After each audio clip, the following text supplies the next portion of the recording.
What's going on, everybody? Welcome back to another day, another episode of The Daily Grind. I'm your host, 30NSG, and on today's show, we're going to be talking about Tencent pitched Sony on Horizon games set in Asia, and then they just stole straight up Horizon. We talked about this a couple of months ago. Well, now PlayStation's actually suing. So Sony is suing Tencent over a shameless Horizon knockoff game, Light of Motiram. I think that's how you pronounce it. If not, I don't give a shit. Grounded 2.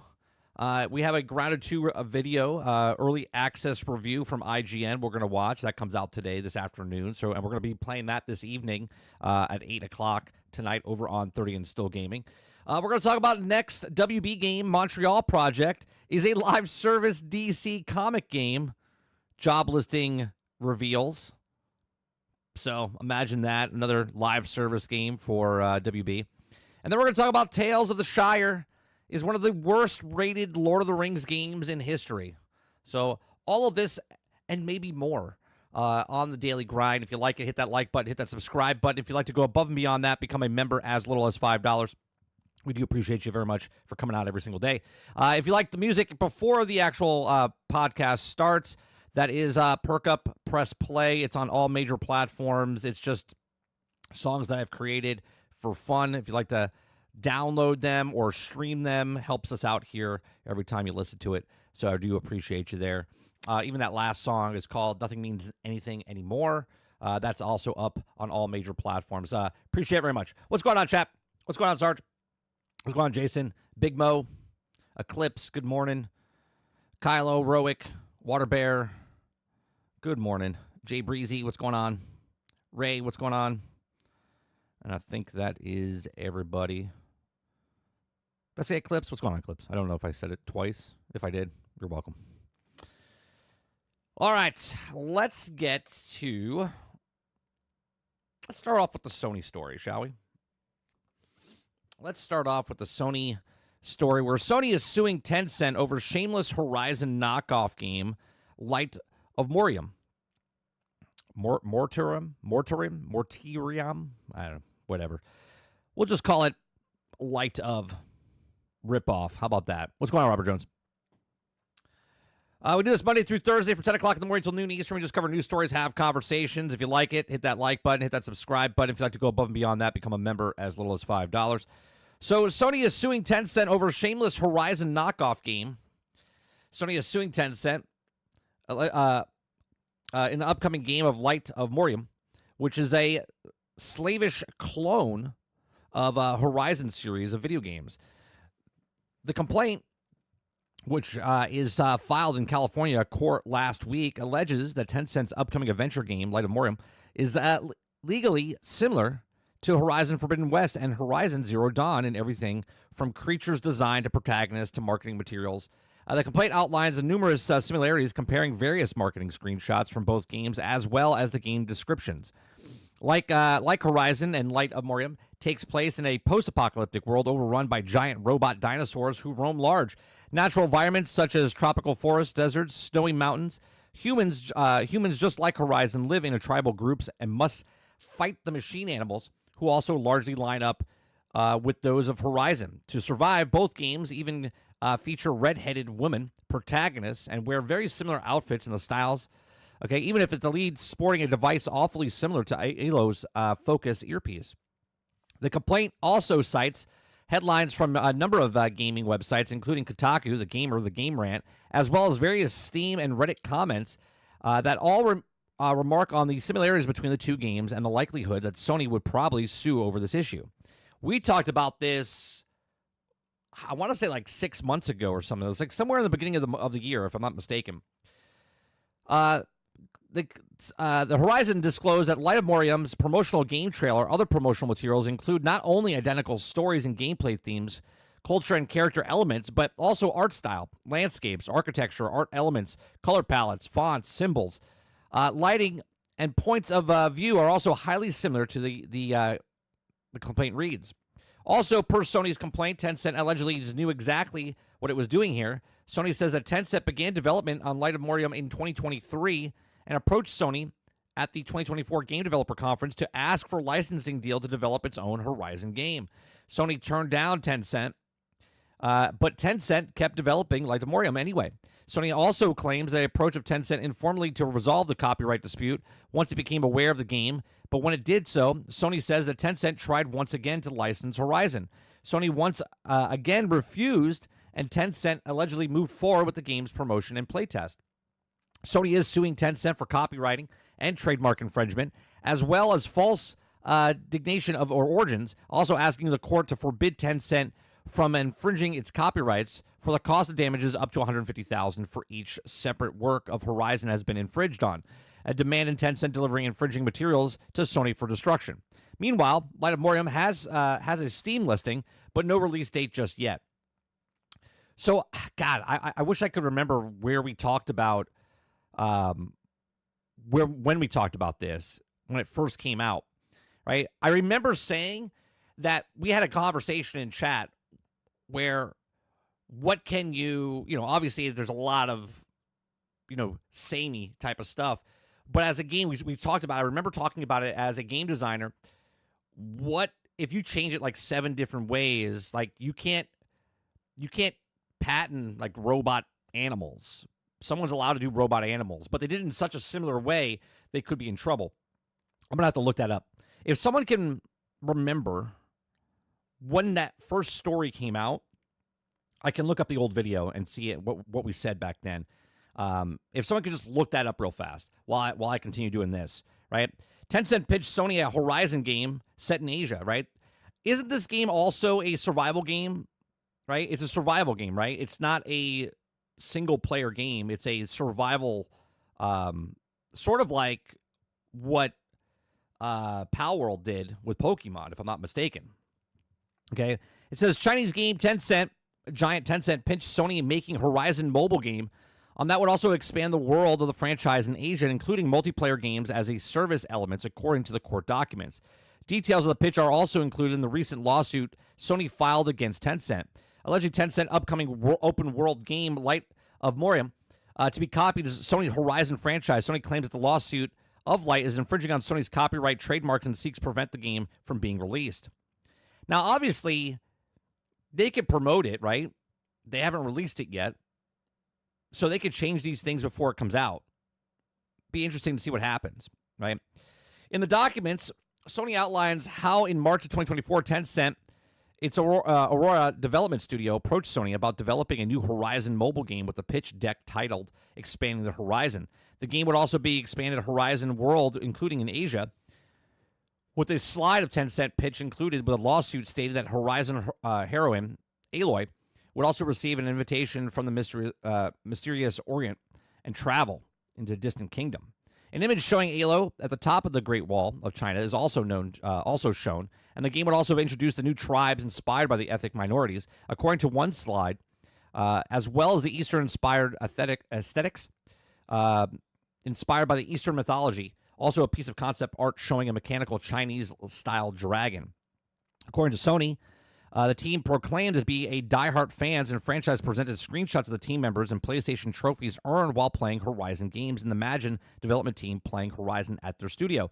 Tencent stated that Horizon franchise, popular in China, and its open-world RPG setting showed potential of games as service for mobile game. Tencent also suggested incorporating survival crafting elements, pet taming, and multiplayer modes, according to the lawsuit.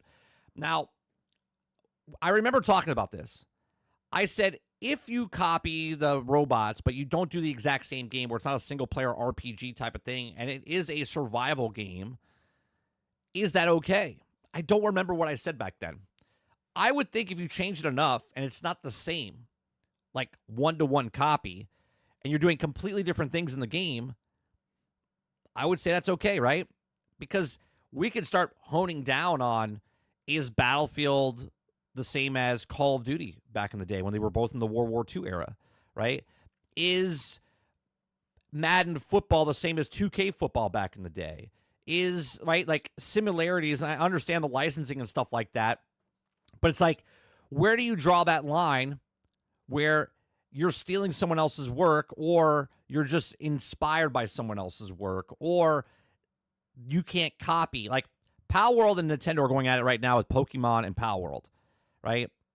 I don't think Power Worlds has done anything wrong, considering they're not doing Pokemon.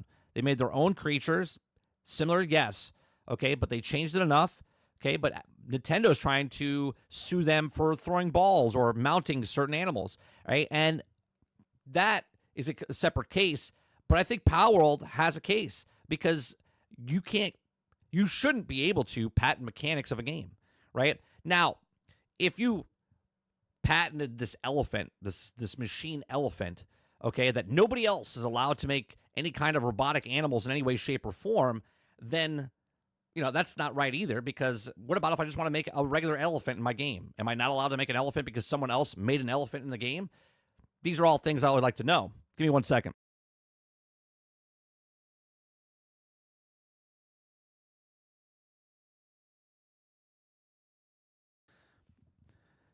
Right, so Sony states during the pitch meeting that Tencent did not disclose it was already working on Light of Motiram. According to the lawsuit, Sony rejected Tencent's Horizon pitch in April of 2024, stating that while the greatly appreciated Aurora's level of passion and effort put into the pitch, it would not be pursuing the partnership. So when Tencent did announce Light of Motiram in November of 2024, Sony states, so it was November of last year. So I got to go back and look at it, right? So they announced it, so it was over 6 months ago. So I'll have to go back and see what I said there. So what do you guys think? Do you think that this is not cool? That another company, obviously I'm not a fan of Tencent, but is it not cool for them to make a game that's inspired? Now, obviously, when I say inspired, I'm saying it loosely, because they are doing almost a one-for-one type of thing, right? But is it okay to inspire to do something that someone else is doing and then change it up into a survival or an RTS or a live, you know what I mean? Like different type of genre of game. Let me know in the comment section down below. Let me know in the live chat what you guys think. Is this okay? Is this crossing the line? Let me know in the comment section down below. Please make sure you share, like, subscribe, and I'll see you guys on the next one.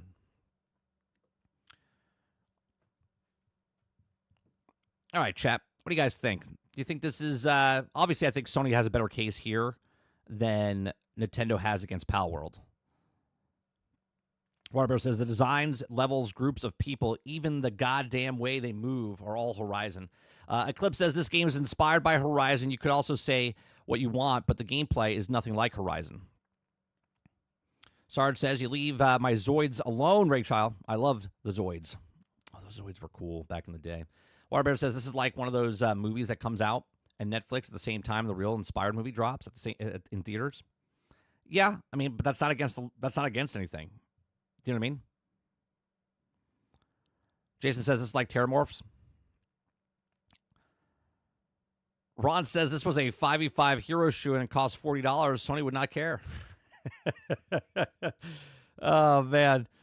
Sarge says 10, 10, 20, baby. Thank you very much for the 20... not 20, not gifted membership. Thank you very much for the $20 super chat. Appreciate it very much, Sarge.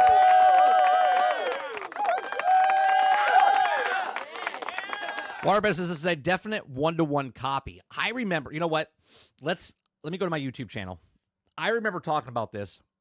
So it was like, what, November of last year we talked about this? Let me go back. We looked at it, and it was like, it's not a one-to-one. One-to-one would mean they haven't moved anything. They did make it look designs different, but because it's a robot, people looked at it and said it's exactly one-to-one, right? And then, as Eclipse is saying, we did talk about how that the gameplay is completely different. So let me go back. God, we got to go back a long way here. We went side by side. I remember this, Water. I remember this. I'm not arguing with you that it doesn't look similar. But we went. I remember Dupless being in channel, and we talked about it. And I was like, "Is it a one-to-one?" And we went side by side, right? And we were talking and looking at this thing. Let me see where this. Yeah, here it is. Here it is.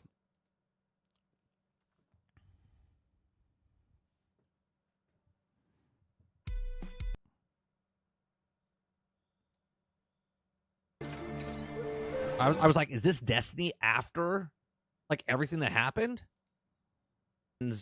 Like, dinosaurs and morphed it into this. Okay. even the fighting in this, they've stole from other games.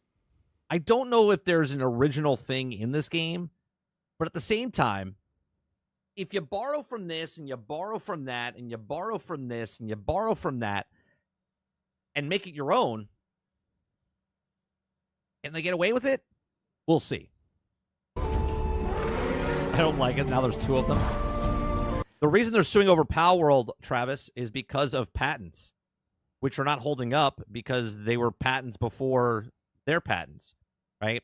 I don't think Horizon has a patent on robotic dinosaurs. Just saying. Yeah, see, I don't think they have a patent for the dinosaurs. I still think they don't have patents for the dinosaurs. Aku, thank you very much for the 30 months, man. Appreciate that. Thank you very much. That's crazy. Yeah, 6 more for 3 years. Appreciate you.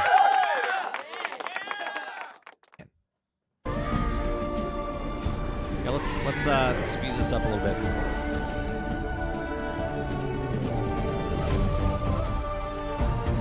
You know what I get the feeling of? Sort of like Anthem as well. I get like an Anthem feel. Like they took Anthem a little bit. I remember saying that, right? I remember saying that, and obviously I did say it. It reminded me of like a little bit of Anthem. It reminded me a little bit of Destiny. I remember saying that, you know, obviously it's also of Horizon. Took Elden Ring a little bit. It took a whole lot of Horizon.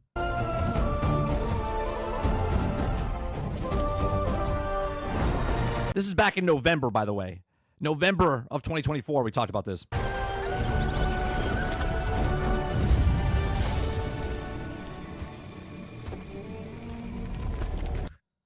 They're like, what about if we make Horizon but with a better looking protagonist? What about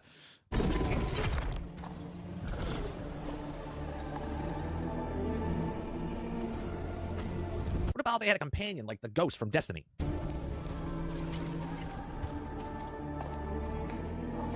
We are with you. Do you have a companion like that? Do you have a companion inside of Horizon? I never played it, right? Do you have a companion with you? Do you have a little robot flying around with you? That's different, right? Always, as long as the world shall live.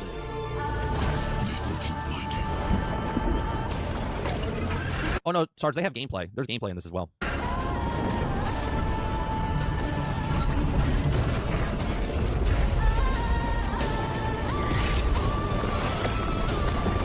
Was that a skeleton within the robot? Hold on a second. Okay, we're just...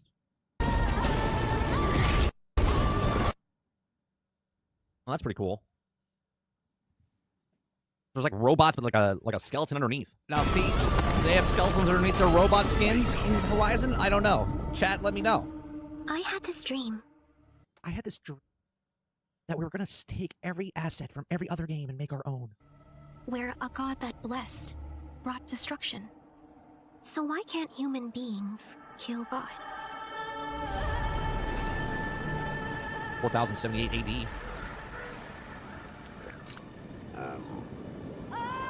I wonder if those animals have testicles like Red Dead Redemption. They have to have testicles, right?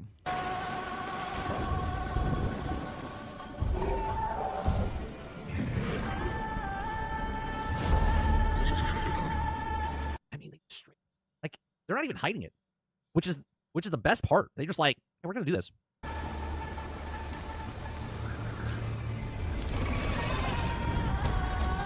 Yeah, I don't think you could copyright robot animals. I don't think you could copyright.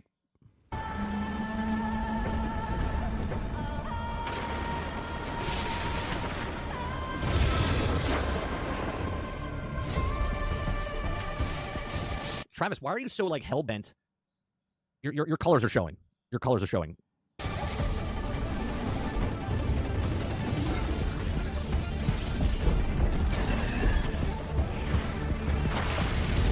Can you do any of this? Can you do any of this inside of Horizon?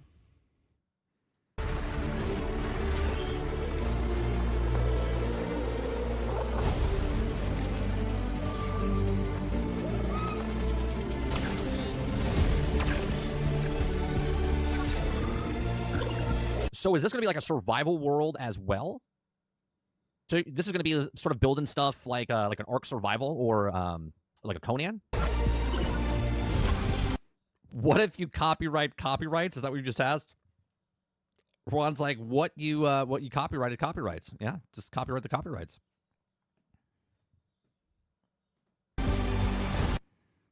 Does this mean it's co-op? Does this mean it's co-op? This is straight out of Avatar. They stole this. They're trying to stop them from just making the game. Now, I 100%, what Robert Jones is saying right here, what are they suing for? License confusion? I can understand that if they're marketing materials and stuff, which they did, try to confuse people of this is, part of the Horizon franchise.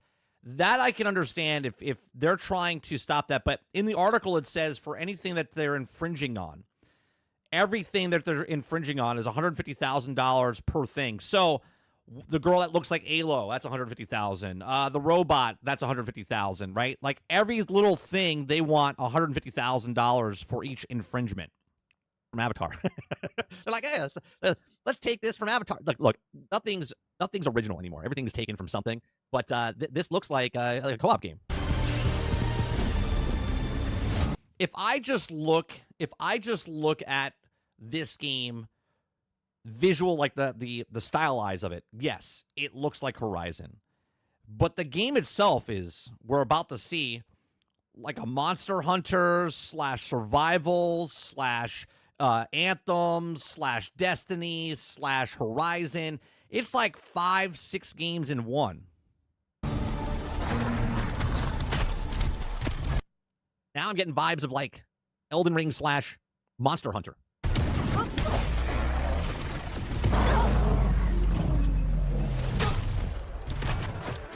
This is like the same.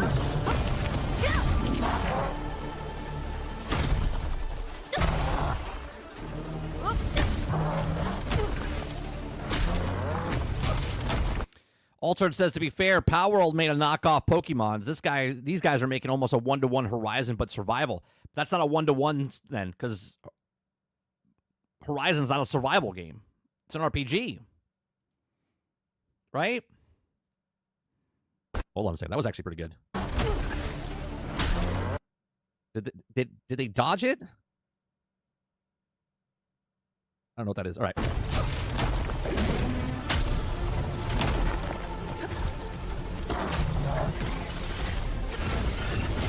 Because saying it's Horizon and then looking at what we're seeing, nothing here reminds me of Horizon as far as the gameplay, as far as building stuff, mounts, co-op game. Oh, you can summon? Is that your beast behind it now? It is. That's cool.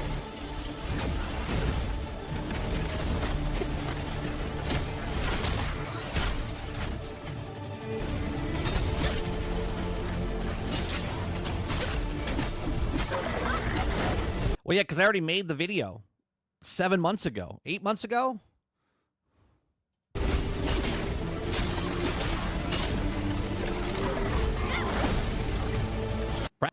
Why repeat the same shit when you can just watch me say it from the first time? It says, this isn't a copy, this is an upgrade.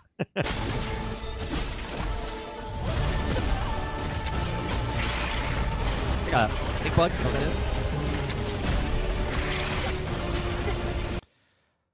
One, they have to change the main character, if that's the main character, or if they created a character, because it looks like you can create a character, because it's co-op. So stop making it look like Aloy to confuse people, okay? And 2, change the color schemes of the robots. You'll be fine. I feel like Transformers, like the Insecticons are here.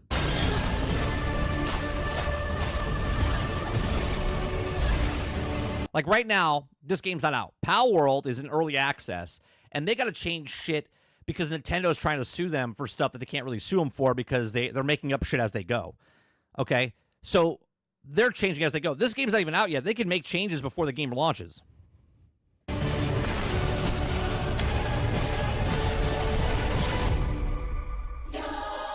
That's pretty cool. What's this? Wait, you can create your own... Yeah, see? Your own mech? Yeah, see, you can create your own stuff and color scheme it.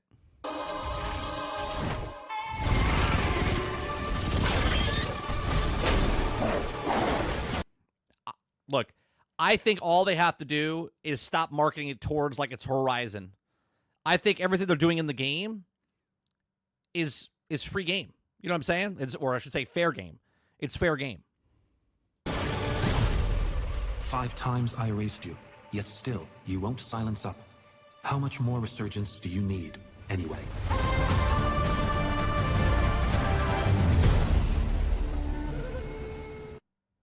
All right.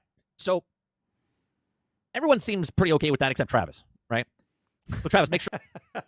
Yeah, even 9 months ago, you're nowhere near that game. I don't want to hear you say when it comes out you're playing it, you bought it later, someone gifted it to you. Nothing. You're not allowed to play it. You're not allowed to play it. All right. The amount of stuff stolen, borrowed, or whatever.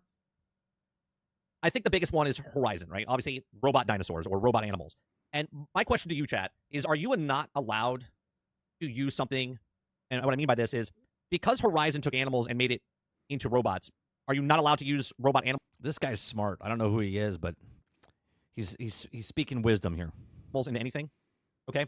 Like, and my example is if a game used animals, just regular animals, and another game used animals, are they not allowed to use animals? Can you intellectually like say that that's yours? See, I'm saying the same stuff. I was like, you know what? Let's just watch the video, and no one else can use it.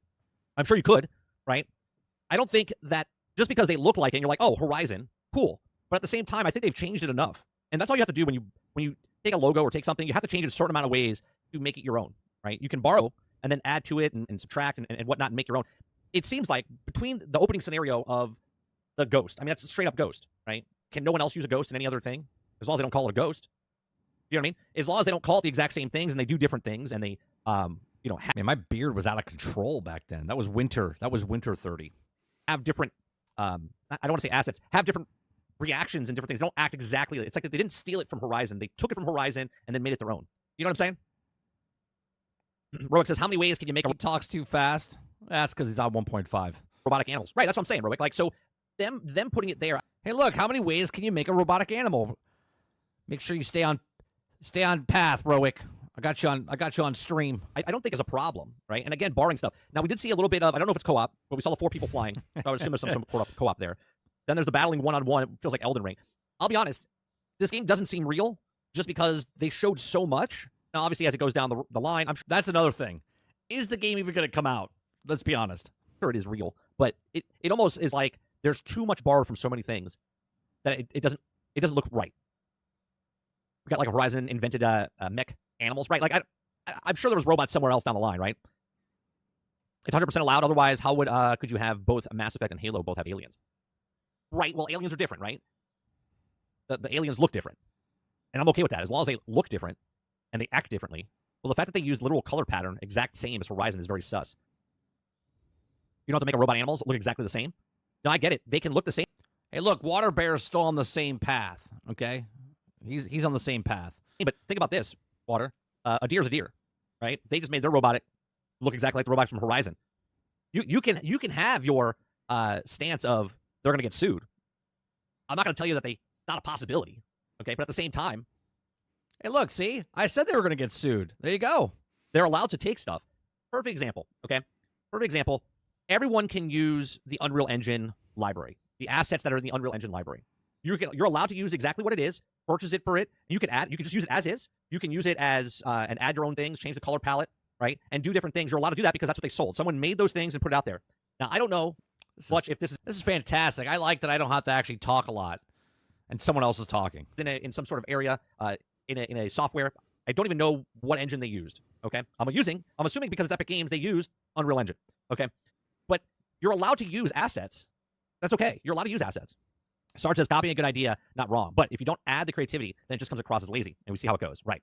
Billy says, animals are free to use, but not everything is covered after the judge told me I couldn't romance a sheep. Hilly. Robert Jones says, it does look like a copy, though. And I agree with you. But at the same time, are you not allowed to use it? One-to-one copy, there's subtle differences.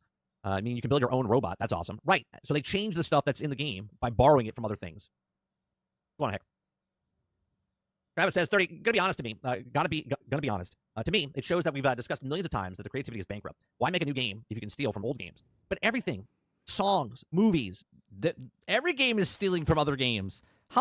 Since November, how many games have come out that look exactly the same as other games? they're all borrowed from things that came before. Look at Marvel Rivals. Marvel Rivals is Overwatch. All they did was go, oh, we're going third person instead. Oh, and we're putting Marvel characters. The whole game is the same.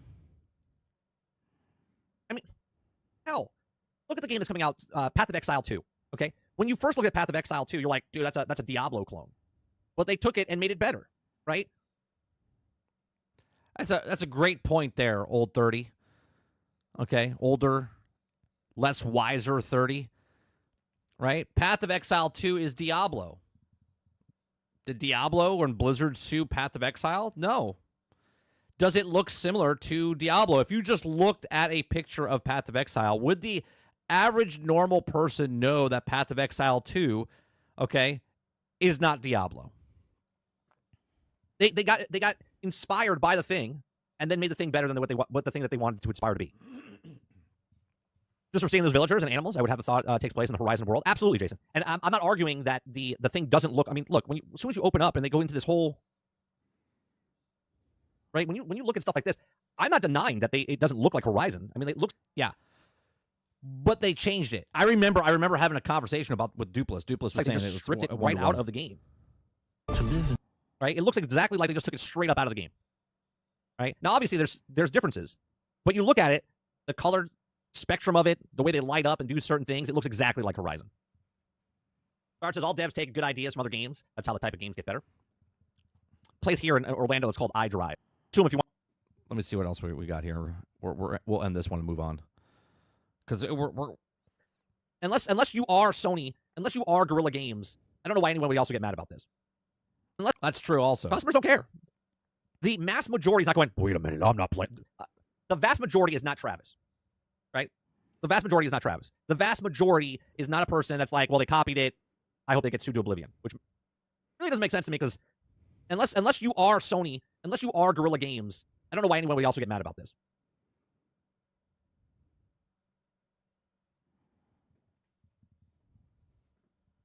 I was just like, I'm furious. I mean, Sonic is just fast Mario.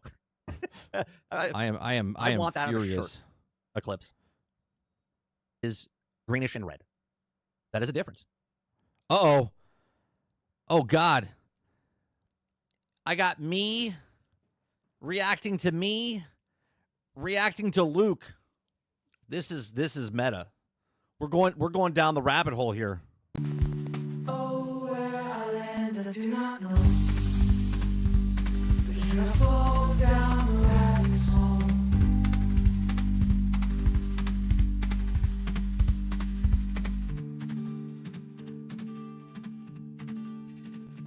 We're going down the rabbit hole. Looks completely different. It's not a one-to-one. You saying it's a one-to-one doesn't make it a one-to-one. You can. That is very true. That's very true. Saying one-to-one and actually being a one-to-one is two different things. Say that they've copied something, and you would be in every right to say that. But to say it's a one-to-one, you're wrong. It's not a one-to-one. I mean, for instance, everybody Horizon to a console's PC and play actually looks like. Okay, so it's like farming, base building. It's a pretty standard It's more Pal World than Horizon. survival. Pal World should sue them. Nintendo is suing Pal World. Pal World is suing them. Sony's suing them. Everybody sue everybody. Everyone try to protect everything you can.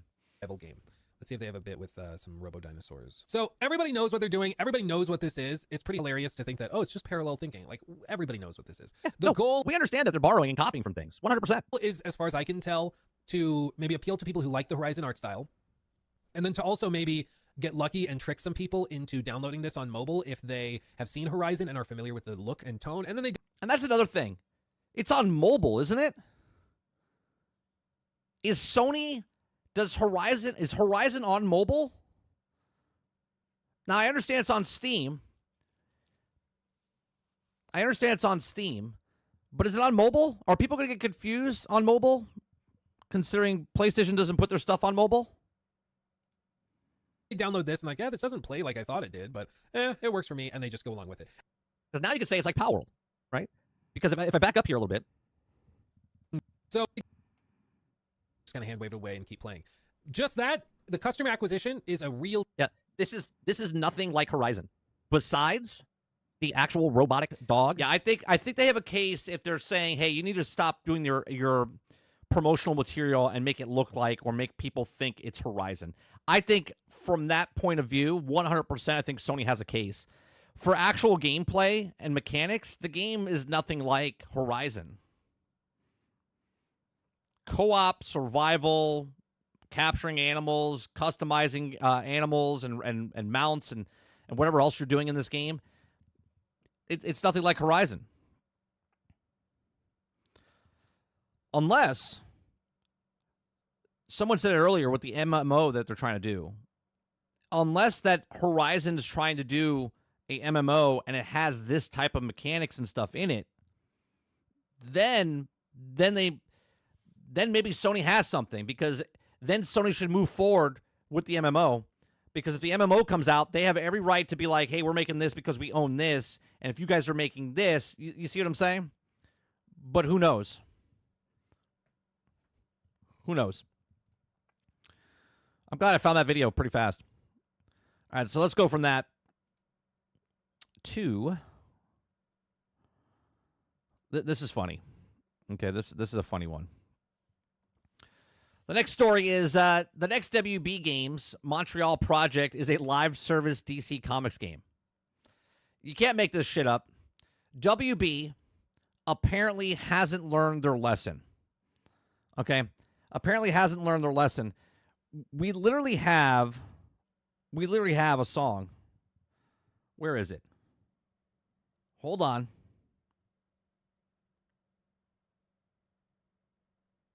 Is it this one?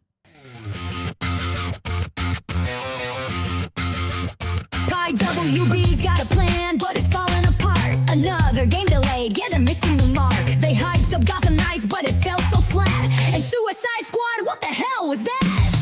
Hey, what's next to go? Wonder Woman, yeah, they said no. Multiverse is vanished, poof, where'd it go? And now another studio's closed. Another one bites the dust. Yeah, they shut it down. Like, what are they doing? Like, what are they doing? Did they not learn their lesson from Suicide Squad? Did they not learn their lesson from the multiverses? 2 live service games, and yet they both failed miserably? I don't know. But if you guys like it, hit that like button, hit that subscribe button. If you'd like to go above and beyond that, become a member as little as $5. We just cover news stories, have conversations. The next WB Game Montreal project is a live service DC comic game. Job listing reveals. Okay. So, known best for development of Batman Arkham Origins and Gotham Knights, WB Game Montreal has delivered a mixed bag of results so far. That said, that the studio is certainly capable of creating AAA blockbusters and given the right project. Finally, the last release, the team is already deep in development of their next title. Now, Tech4 Gamers have come across a new job listing, an executive producer, that reveals the key details about the project, including the fact that it's based on the DC comic IP and utilizes a live service model. Why it matters is the live service model is reportedly proven to be risky for video game developers, and surprising to see Warner Brothers will continue down this path and give how poorly in recent releases have performed. Well, here's the thing. It's like taking that risk, man.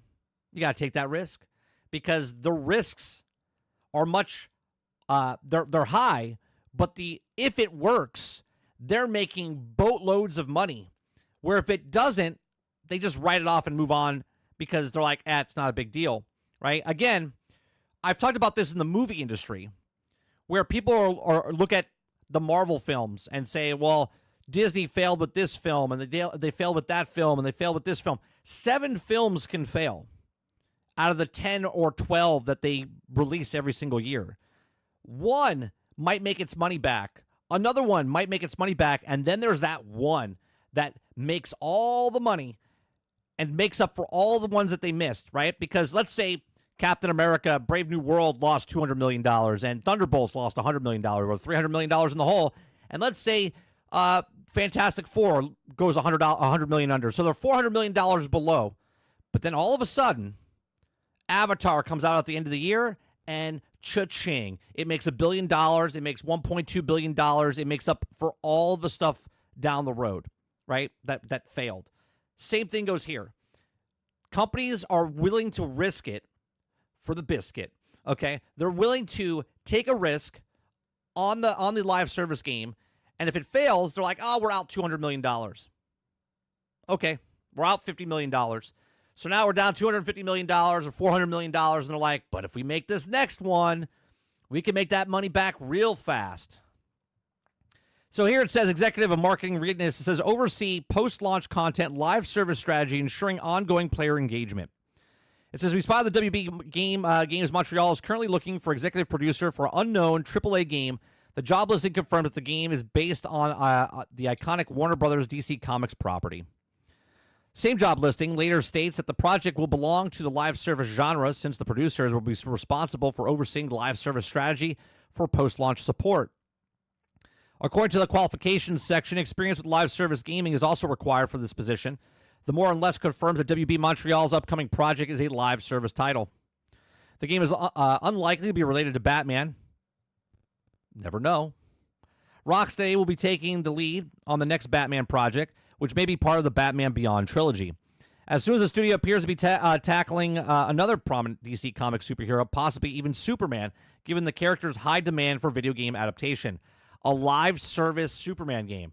Well, this will be very interesting. Right? This will be very, very interesting to see what happens if it's a live service, right? Live service Superman game. What do you guys think? Do you guys think are they making a fighting game? Wait a minute. Wait a minute. What if it is the Marvel game? Like Marvel Rivals? What if they are making the DC comparison to Marvel Rivals? Huh? I think that's what it is. I think that's what it is. I don't see them going any other direction with a live service game.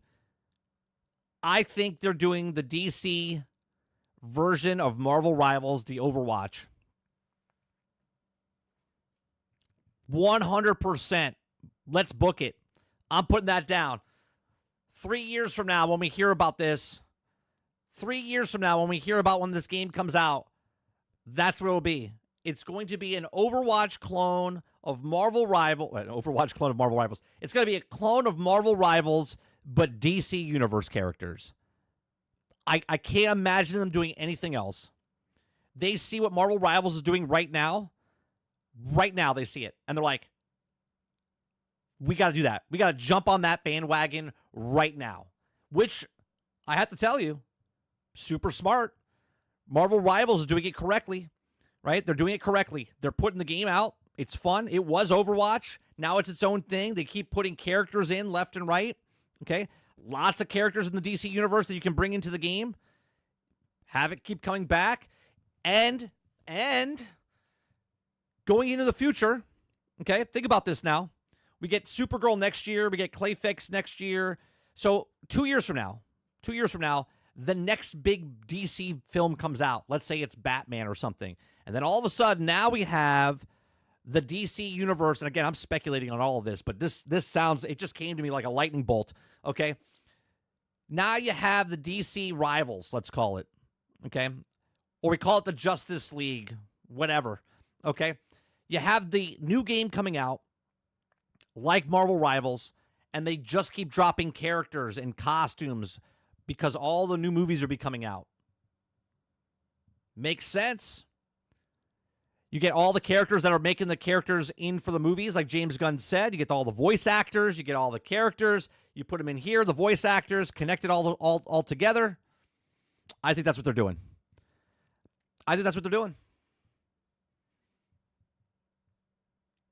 Yeah, that's what they're doing.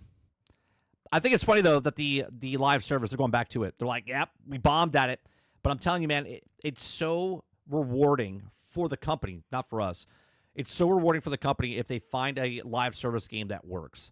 If they can make money, minimal viable product, right? Instead of making a single-player Superman game, why not put Superman in a game where you can, like, right now, DC Universe, what is it called? Collide, right? It's the mobile game. They can just constantly put new characters, new things, new rewards into that thing. So now, I think that's the game they're doing. Either Justice League 3, or was it Justice League 4? Injustice, right? Or a game that's like Marvel Rivals, but with DC. But these are just my thoughts. Let me know yours in the comment section down below. Please make sure you share, like, subscribe. And if you like what I do here, check out some of our other videos. Thanks for watching. Yeah, I think that's it, chat. I think that's it. I don't think they go any other way. Why make a single-player game and make it a live service game? You got to make something big. You got to make something where you know it's successful. Overwatch was successful. If you don't like Overwatch, you have to say it was successful, though, because it was. Right? Marvel Rivals right now is successful. DC's like, we're missing out. We got to put this out there sooner rather than later. Altern says the Green Lantern game, like Helldivers, that you go in different planets, save people, be a live service. I would buy that from them. It's interesting. Jason says they're going to do a Justice League game like Avengers. Oh, God. I mean, I would give it a shot, though, Jason. I say, oh, God, but I'm like, I would play that. I would play that. El Nini says 100%. Crowded says, is Marvel Rivals okay? I haven't played it in a while. I'm hearing some doom and gloom online. Doom and gloom. Doom and gloom for Marvel Rivals. Well, let's see.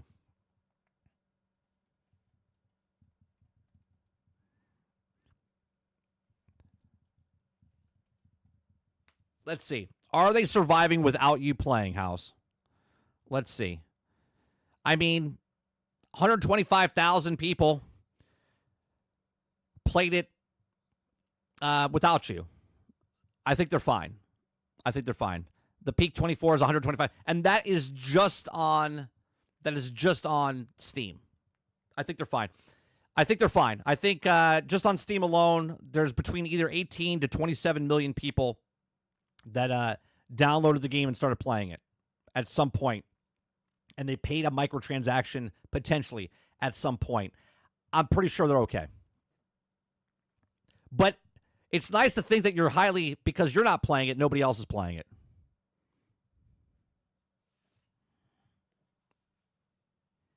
Ray says, WB Rivals, no boobs edition. Seeing like the top 5 consoles every month on Steam. That's 100,000 people playing it. Yeah, they're fine. And do you know why they're fine? Because the game is fun, and they constantly keep giving new characters. You're welcome. Not that I have anything to do with it, but I understand the process of a game like that. You have to constantly keep bringing new characters in. The more, the merrier. I said 40 at launch. They had 37 at launch, or was it like 34 at launch? And now they're at like 41, 42.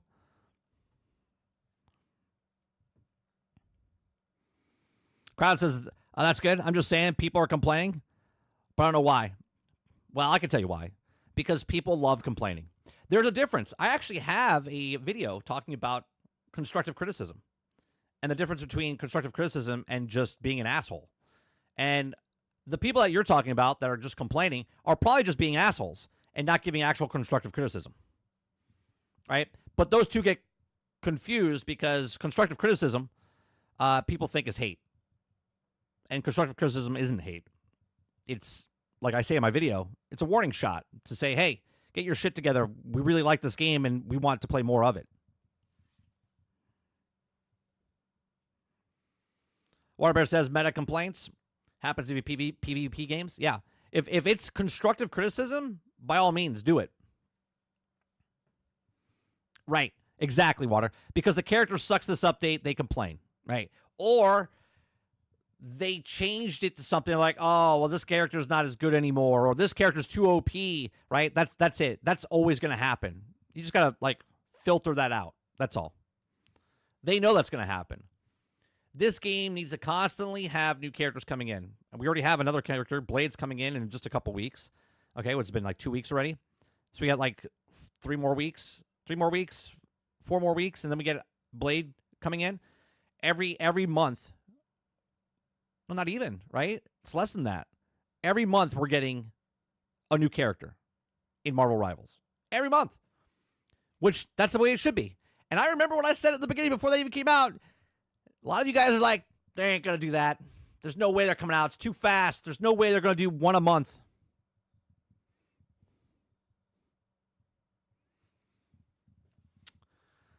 There we go. They did do one a month, but then they changed it. And that's the way. And they need to keep that up. They can't slow it down. Once you do one a month, you have to keep one a month. But they can do that because Marvel has enough characters, right? I can name 12 characters easily, right? Most of them would be X-Men, personally, because that's what I want, okay? They're at the same, Water, if I'm not mistaken. Let's look that up. I'm pretty sure Overwatch, they're tied right now, I think. Overwatch 2 Heroes. Let's see. Heroes. Total numbers. Overwatch 2 currently has 43 playable characters. Playable heroes. Okay? 43.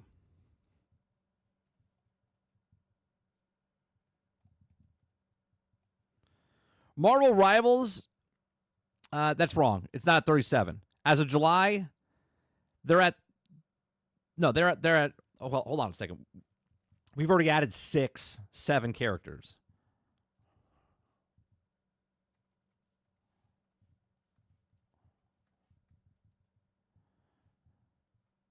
There's 40 right now.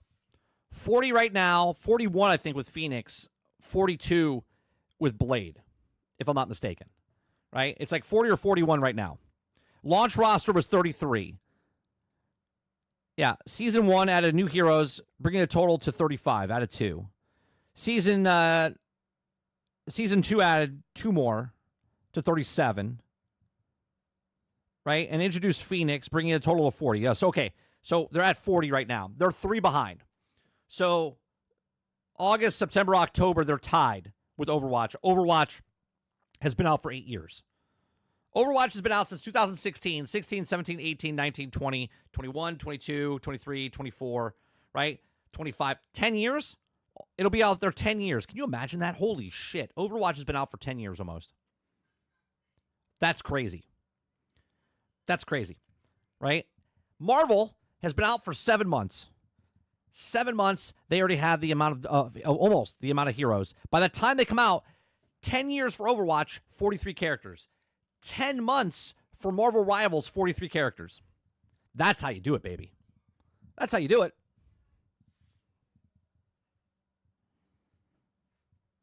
Right?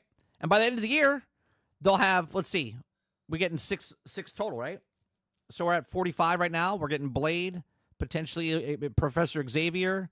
So you got August, September, October, November, December. You got 5 more characters coming in. They'll be at 45. So they'll overtake Overwatch by November. And then next year, you're adding another 12. So you're at 67. You're at 67.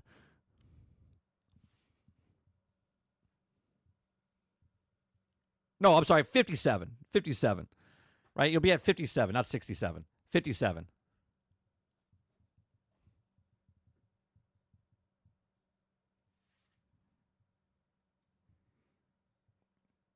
Eldini says, is it true that you can pre-order skins? Pre-order skins where? Where's that coming from, Eldini? Do you have someone that's saying that you can pre-order skins?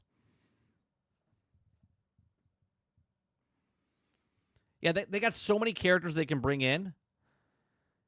And people are worried about balancing, right? People are worried about balancing. It's not super competitive. And if it is competitive, you can vote people out. The people that are playing like quick match or whatever else, hence why, again, you need to bring in a single player aspect of this game or against like a PvE aspect, I should say, not single player, PvE aspect of this game where you're going up against bosses or doing like strikes or doing where you can like level up the characters. I'm telling you right now, man, if Marvel Rivals brings in what Overwatch couldn't, which is the leveling process of the characters, story beats and stuff like that, forget about it. Overwatch is done.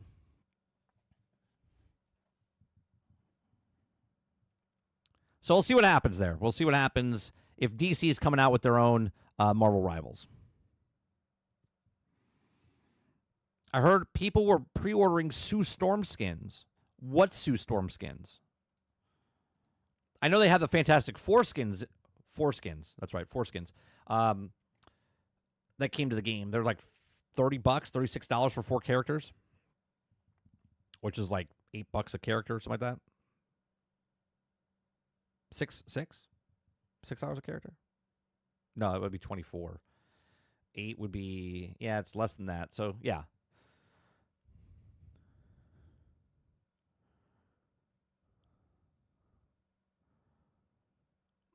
Let's see. Pre-order Marvel Rival skins. Where's this coming from? Let's see. In Marvel Rivals, skins are typically not pre-ordered. Instead, they are required through gameplay in-game stores during specific events. Some skins are available as rewards for completing challenges, achievements, while others are also being purchased in-game. No. I don't see anything.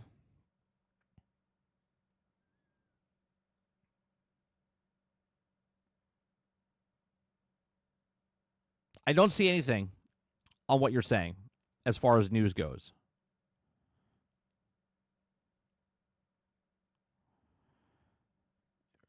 Pre-order pop stroke figures, or not pop stroke, Funko Pops. Jesus Christ. Marvel's hot new swimsuit comic comes in Marvel Rival skin. Nothing says like pre-ordering anything. Ray says, the only way I would play Marvel Rivals is if a friend plays it. They'll all just play Halo 5. I mean, you could play PvE against the AI. I just do my dailies, get done with it, do the week. I wait like 3 days, log in, play like 5 games, and I'm done with everything. Takes about 30 to 40 minutes.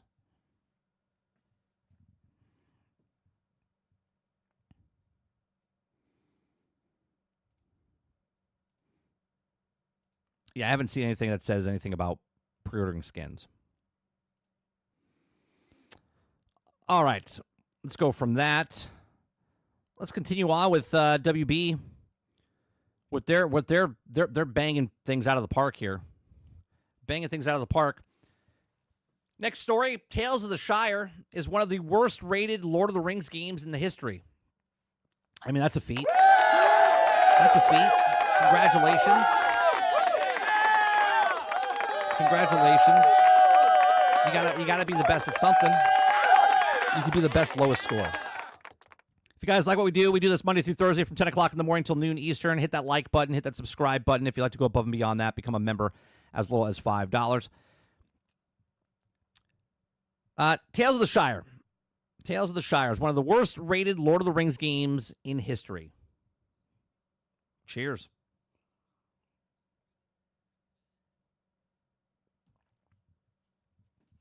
No, it's gonna go up. It's gonna go up tonight, around 7 o'clock. House. It's gonna go up tonight around 7 o'clock. The Lord of the Rings games are positively cursed at the moment. Since the glory days of Shadows of Mordor or Shadows of War, the license has churned out lackluster title after another, and Tales of the Shire's rating makes it one of the worst rated Lord of the Rings in history. The claim is gentle Lord of the Rings life sim, titled set in the Shire, has also makings of a safe and easy winner, right? Metacritic is saying otherwise, as reviews have finally launched for Tales of the Shire, and it's less than promising coming face-to-face with the Balrog. Tales of the Shire, Lord of the Rings ring game carries a recent trend. Tales of the Shire is officially out. More importantly so, it actually came out? It's like out? I didn't even know it was out yet. So more importantly so, the Tales of the Shire ratings and the review scores, according to the Metacritic, the game has scored a 60 out of 100 on PC. Most of the reviews are on this format. To put this in perspective, Metacritic has whipped up a quick ranking for every Lord of the Rings game from worst to best, and Tales of the Shire is 19th out of the 25 games. This is very low, and if you're considering a PlayStation 5 score with only 6 reviews granted, it's scored at 54 out of 100, which would drop it down to 24th out of 25. Yes, it follows in the footsteps of 2023's Lord of the Rings Return of Moria, which no one asked for, and the infamous Lord of the Rings Gollum. First of all, the Moria game is actually pretty good. It's a dwarven, it makes sense. It's a dwarven going back to their home world, or their home, okay? And it's a survival game. It actually makes sense. It's actually pretty good if you ever give it a shot. If it goes on sale, if you give it to free, I suggest you play it. Now, The Lord of the Rings Gollum game was an absolute piece of shit.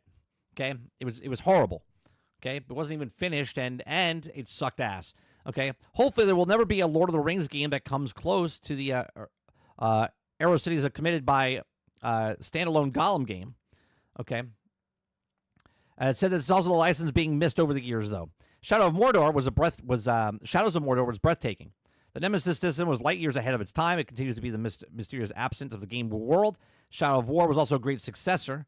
It's also been extremely slim picking since then, and we hope that we can also have at least one more great game to rule them all. Oh, and that's another thing. I think Aku was just telling me that Return to Moria, right, has DLC coming, meaning it's sold, meaning it made money. Okay, an innocent life sim title wasn't the answer. What does Lord of the Rings game need to be a success? Let us know. So, I think we can honestly see this coming, right? Let's look up, right? Tales of the Shire. Let's look up Metacritic here.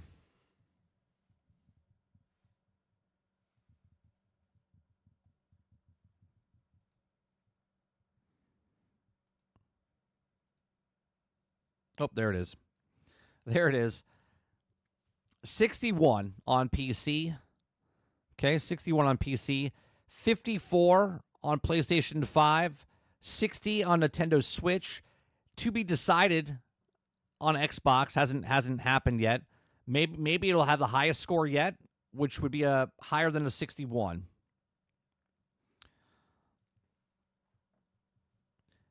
I would love to know, did someone review this? Did someone review it on YouTube? They had to, right? They had to, right?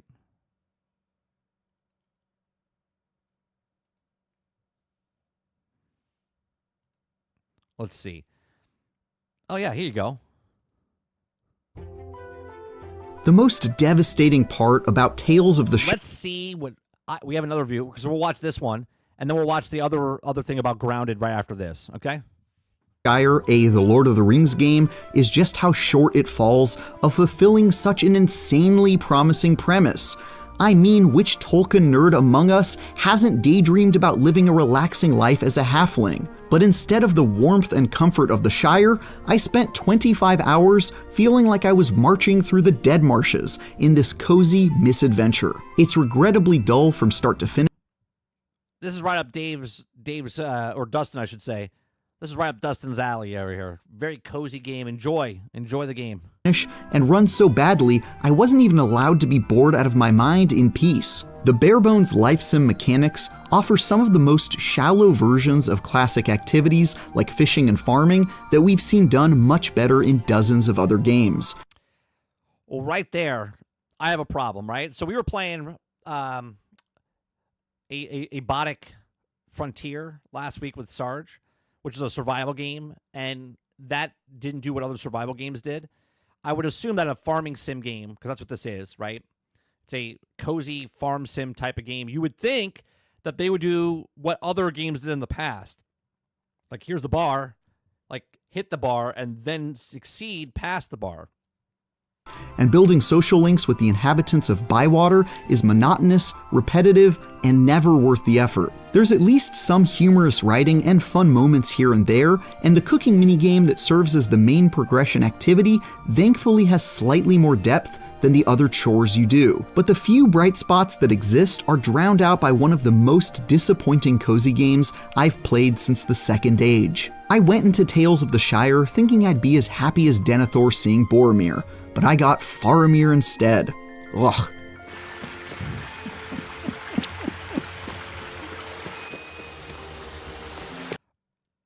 A clip says, I mean, all they had to do was make Animal Crossing with hobbits, and they didn't. They didn't hit that bar, right? They didn't hit that bar. Though it rarely succeeds in the attempt, Tales of the Shire mostly follows the blueprint of games like Animal Crossing, with stress-free slice-of-life activities in a quiet village as the main draw. You know what would have done well? I can't even say it with a straight face. A game like this, but with Transformers. Yeah, I would love to go fishing as Bumblebee or Soundwave. Like, the fuck are we doing, man? Like, you know what I would love to do? instead of doing Lord of the Rings and actually make a game of Lord of the Rings, let's do some farming in the Tales of the Shire.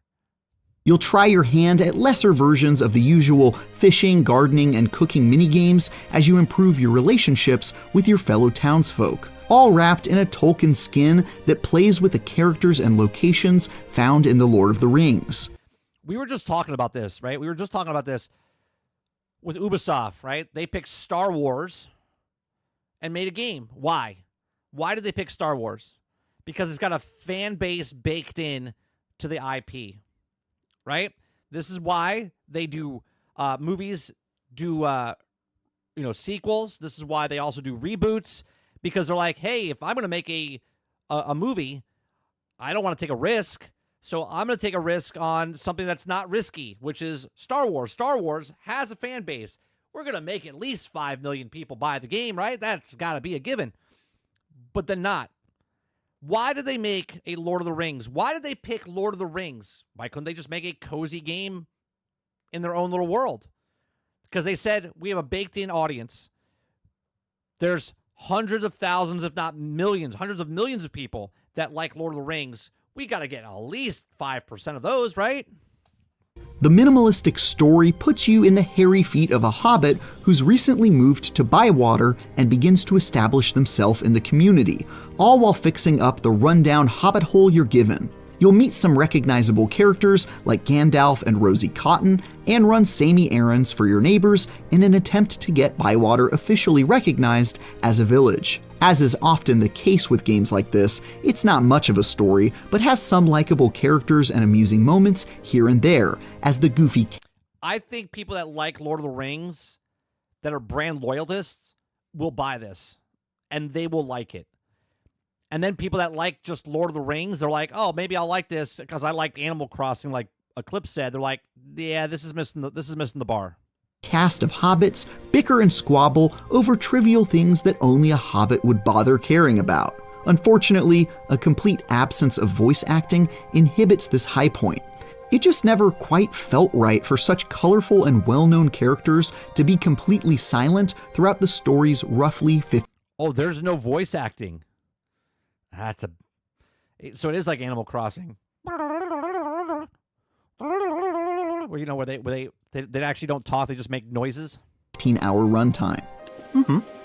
One of the great things about the life sim genre is that although they can appear fairly superficial at first, the longer you play, it's got depth. The longer you play, it's got depth, and that's why people like these types of games. The more you discover hidden layers of depth to get completely lost in. Unfortunately, Tales lacks this essential component. At the point where I'd usually expect to enter an impossible-to-put-down chain of easygoing activities as I build out a quiet virtual life for myself, it instead had me scratching my head as to what the point of all the monotonous busy work they'd saddled me. What's the point? For what he's saying so far in 3 minutes and 14 seconds of a 10-minute video, because there is no depth, it was that you're walking around in the world of Lord of the Rings. You're in the Shire. That was the point. Get them in with the Shire. Get them in with Lord of the Rings. We'll fix it over time. We'll fix it over time. With even was that. Oh wait, you wanted this to be like Animal Crossing? Hold on, let me go play Animal Crossing real fast to see what they did to make their game depth. It's mainly because despite featuring lots of cooking, Tales has very little meat on the bones for the vast majority of its mechanics, like how the best way to make money is to slowly walk back and forth across the very small map, picking up the same very small handful of forageable goods, then selling them so you can buy a single cut of bacon to use in cooking. The only time anything changes is when the seasons shift every dozen or so in-game days and you get a few new ingredients to find and crops to plant. But there's a whole heck of a lot of tiresome grinding in between those shifts, which ultimately... It almost sounds like a mobile game. Do you know what I mean? It almost sounds like it's a mobile game. Only alter the ingredients you're collecting and the look of the village anyway. Like the grind is so grindy. Usually on a mobile game, that's what it's like. Nearly every activity you'd expect to grind, from fishing to gardening, suffers from this same infuriating lack of depth. For example, you can only fish in a few spots around the map, and doing so yields the same very small handful of fish with little to augment or evolve your angling over time. When I unlocked my first fishing rod upgrade after completing numerous fishing-based quests, I was hopeful this would expand the number of fishing holes accessible to me, or let me catch a whole new roster of sea creatures. But only moments later, those hopes were dashed as I returned to the same places and caught the exact same fish I'd been reeling in for hours. And since you're given tons of humdrum quests that require a lot of fishing to complete, you're subjected to a whole lot of tedious repetition with very little in the way of payoff. Here's another thing. Is this game just single player or is it co-op? Can you bring a friend in? And because I have a video that I talked about how the reason you play certain games is because it's like a campfire. It's like going to a bar, right? You just want to hang out with your buds, chat while you're playing a game, right?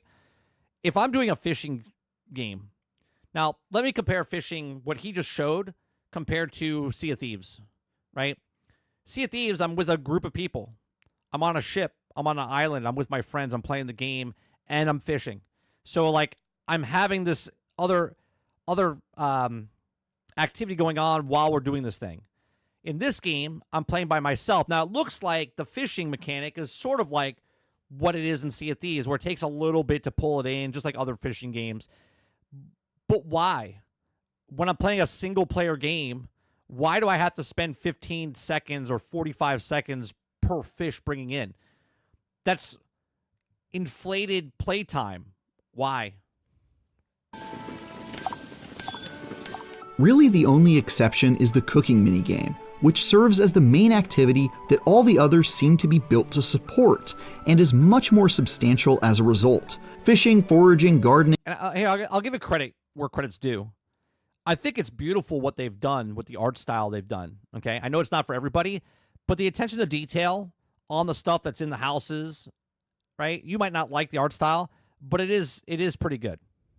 And taking care of chickens and buying ingredients are all just a means to an end for your ever-hungry hobbit. And all of the components you gather are brought back to your home to combine into a dish you'll then use to curry favor with other hobbits. You're able to invite a few of your neighbors to share a meal with you once per in-game day, and after learning their preferences and cravings, you'll have to mix together the right combination of flavors to maximize how much your cooking causes them to like you. Doing so levels up your social links, which awards ingredients and new recipes that open up new possibilities, and even occasionally result in a short conversation between you and whichever hobbit you've charmed. A decent payoff to your investment in a game that doesn't respect your time in most other areas. Oh, see? Games have to respect your time. It's one of my biggest things. It's like rule number one, respect my time. To be clear, Tales still doesn't really nail this minigame either, as the actual game part isn't very good and is overly simplistic, especially in the first dozen or so hours before you unlock additional cooking tools that add a tad more nuance to the process. For example, unlocking the saucepan allows you to stir different seasonings into your dishes that augment the flavor profile. Plus, you're required to take on a ton of very boring chores just to get the ingredients you need. And then, there's a good chance Would they be called fetch quests? you'll just be waiting around for the next day to come before you can invite new people, since there are so few things to do aside from the time-gated meals. But cooking and the social elements it triggers are at least a relative highlight in a life He stopped at 25 hours. The game doesn't get good until 40. them that is so consistently underwhelming, and it does evolve over time in a way that the other activities don't.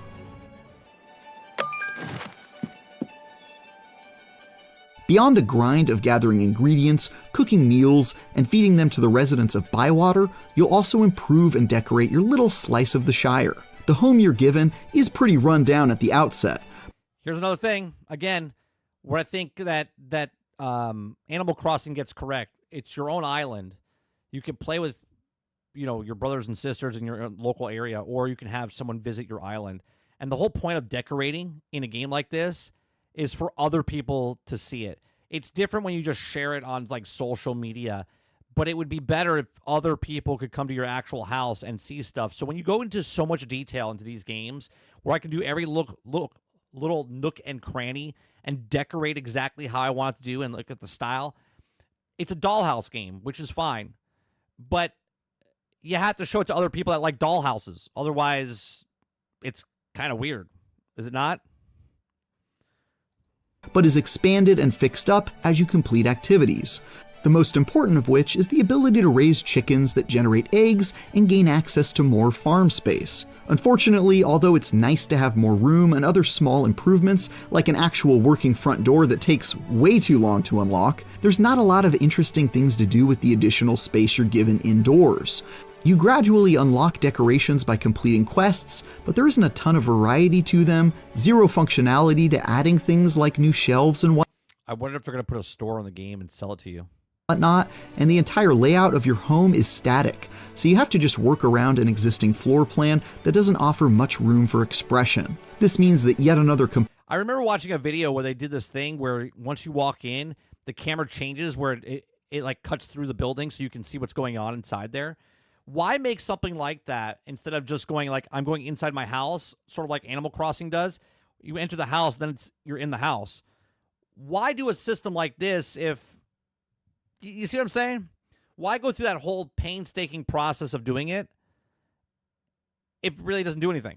Component that's usually a major draw in life sim games feels like only the minimum amount of effort was put into it. The good news is that the home you're given definitely nails the Shire aesthetic when it's fully upgraded, and even if there's not many exciting options for personalization, it at least gets the job done when it comes to fulfilling part of the Hobbit fantasy. Even if Tales of the Shire were a more interesting game than it is, it would still be pretty hard to play purely by how unacceptably bad it runs. With constant frame rate hitches, pop-in That's what's happening with RoboCop right now. The hitches. aliasing, hard crashes, and other wonky stuff that suddenly broke, I never went more than a few minutes without something going terribly wrong. The worst of it was the consistent and repeated crashes throughout my playtime that forced me back to my desktop, resulting in half an hour of lost progress as I had to start the entire day over. This often happened right after I completed sharing a meal with my halfling homies, which requires quite a bit of prep work and planning, making it just about the worst time for a crash to happen. At one point, I repeated a single day 5 times. Total Dedication. Man's a craft at his work. Wanted to do the review. So wait a minute. Did he play 25 hours? Or did he play 20 hours and they had to do the same 5 over? totaling several hours of game time, with a crash happening at the end of the day each time, to the point where I wondered if I'd permanently broken something and wouldn't be able to progress any further. It's worth mentioning that near the tail end of my time with Tales of the Shire, the developer released an update that did improve some of the frame rate issues slightly, so there's at least hope that it will run better in the future after some patching up. But even after... Yeah, Roic, that's usually how I am. Like, one time I'm like, okay. 2 times, okay. 3 times, I'm like, all right, I'm done. The most recent Avowed did this to me, and I was like, oh no, was it Avowed? No, it was not Avowed. Dune Awakening, but I figured a problem, how to solve it. So it fixed it for me. update, it still But it was crashing every 15 minutes, every 45 minutes. doesn't run great.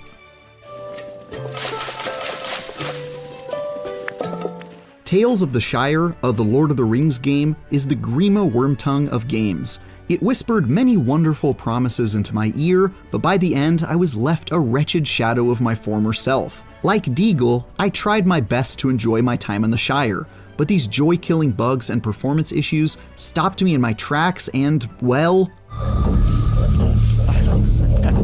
With life sim mechanics that are shallow as they come, terrible technical performance, and almost nothing original to say, Tales of the Shire disappoints every step of the way.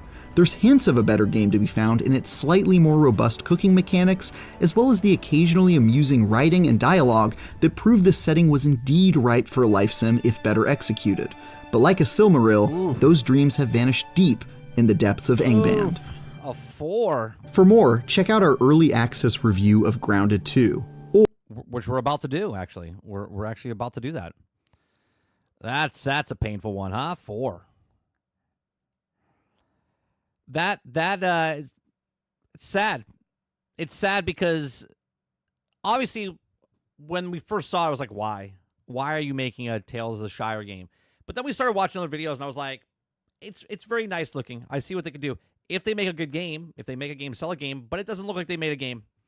It looks like they made a attempt to make a game, and that the game will be fixed, 6 weeks, 6 months, right? 18 months down the road, and then it'll be fine. And that's another problem with the gaming industry. I don't care how big the studio is, how small the studio is. Make a game, sell a game. Put the game out when it's done and not before. All right?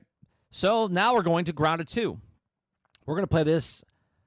We're going to make we're going to be playing this tonight, 8 p.m. Eastern over on 30 and Still Gaming tonight. So if you want to check out Grounded 2, I'm going to check out this, okay? We're going to watch a video from IGN about Grounded 2. It's their early access review. Here's my problem with Grounded in general. I loved Grounded. Okay, now Grounded 2 comes out, and Grounded 1's kind of just pushed to the side, right? It's done. We're moving on. And this is in early access. This is not a full launch. Grounded 2 is in early access, and they have Act 1, I think, with a story. And then by the time the game is done, by the time they're working on it, it'll be 3 times bigger, so the park is not going to be all open to you at launch. This is my problem with this a little bit. Like, well, Tears of the Shire just came out.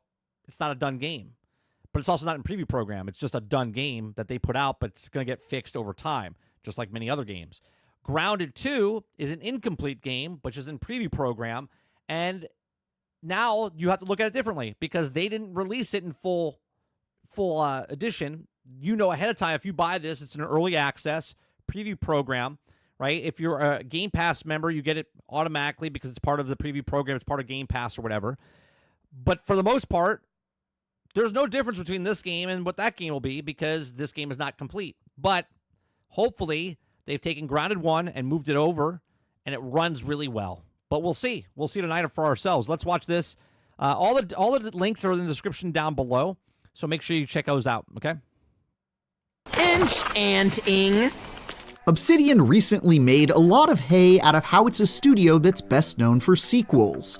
And with Grounded 2's early access version already shaping up to be one of the best survival games I've ever played, the marketing team should have plenty of fodder for that bit for years to come. This miniaturized survival game isn't even half complete, with only one act that took me about 25 hours to beat. So there you go. So we're in the exact same situation where we were when we first played Grounded 1. Okay? I played a crap ton of Grounded 1. And I stopped playing when the game came out because I played it for 2 years before. Just a handful of regions and plenty of technical issues to iron out, but it already eclipses the already stellar original in practically every way. That's good to hear. That's good to hear. If the bar was set by Grounded 1 and Grounded 2 hit that bar and succeeded it at this early stage, that's good news. Stomping through the park atop an ant or spider simultaneously makes travel faster and more interesting, while also solving my long-standing inventory gripes with Grounded 1 by Yeah, I'll do that, Eclipse. We'll make a co-op world. letting you offload your loot to a multi-legged backpack. The RPG mechanics of building into specific specializations, like Warrior and Mage, have been seriously leveled up and streamlined, and story's characters and pacing are a massive step up compared to its predecessor. Listen, I've been actually meaning to apologize in person. I am so sorry for what Director Schmechter did to you and your friends. Grounded is a great game, Roic. It was fun when I played it originally. I never went back to it once it was complete. I never finished the actual story, all right? It's a really good game. It's probably one of the better survival games that are out there. I like the tone. I like the setting where it was. It's just a fun game. It's at that fantasy of like Honey, I Shrunk the Kids, and you're like shrunken down in that backyard type of thing. It was evil. If you missed the first one, part of what makes both of these games special is their premise, which realizes a dream that It's like I know what he's going to say. pretty much everybody had as a kid. They're survival RPGs where you and up to 3 of your friends play as a group of teens who have been shrunken down to the size of ants, and are made to brave a miniature suburban wilderness, Honey, I Shrunk the Kids style. You and up to 3 friends. You see what I'm saying? It's exactly why it's good. Friends will battle bugs, build bases out of grass and pebbles, face off against an evil corporation obsessed with shrinking kids for some reason, No more teenagers. and get lost in a world that feels magical and epic despite taking place in the most mundane places ever, like the inside of a trash can. 10 legs total. We're a crab. I like that you have buggies this time. Where the original's excellent story was the best kept secret in I like that you can have a buggy and it also fights with you. So if you do play by yourself, you do have that companion. gaming, mostly due to the fact that story bits were separated by dozens of hours of survival gameplay. The sequel keeps its goofy characters and hilarious dialogue front and center. In true Obsidian fashion, this is one of the most laugh-out-loud funny games I've played in a while. Each of the 4 returning protagonists is way too comfortable with the idea of being shrunken this time, and are bursting with smarmy one-liners. I'm not sure any of this is legal. And your main ally and guide, Sloane Beaumont, gives one of my favorite performances with her vaguely evil stepmother routine that never failed to put a smile on my face. Not killing teenagers. It's my whole thing. Moving from a backyard to a park allows for some interesting new areas, my favorite of which is this overturned ice cream cart that has transformed the entire region into a frigid wasteland where unprepared travelers will freeze in their tracks. There's also a giant statue that acts like a foreboding tower which demands to be scaled, and these garden of cobblestone steps. I'm excited just to explore the backyard, or I'm sorry, the park, right? That's one of my favorite things about survival games. Exploring. I love exploring. I love going to every nook and cranny, trying to find certain things. And when you see it for the first time, you're like, oh, this is cool. That's what I love about survival type games. That serves as a vast labyrinth. Beyond these examples, though, there are currently... Because when you play a single player game and you're exploring, it's fun, right? But with survival games, you find something you're like, oh, you can go back and you know that's where a resource is, or you're like, oh, I have to go back to this area later when I'm strong enough. Too few areas that feel special and unique. You'll also find a big bush filled with branches to navigate, a fire pit that serves as a volcanic area, and a picnic table. But all of those ideas are taken straight from the previous game's backyard setting and don't mix things up too much. The first Grounded also had a neat koi pond area, a bug-bombed zone filled with poison, and a desert-like sandbox. But this new map doesn't currently have the same level of variety yet. Of course, many of those were added during Grounded 1's own early access development. So you can already see, I'm going to back up a little bit here. Yet, of course, many of... So obviously, they're going to be adding this section, this quadrant here, this quadrant here. This backyard is already, or this park section that you're in, is already bigger than the park that we had, or the backyard that we had. Those were added during Grounded 1's own early access development period, and there are still massive parts of the park currently roped off. So assuming something doesn't go terribly wrong, it's reasonable to assume that Obsidian has some big ideas to roll out before 1.0.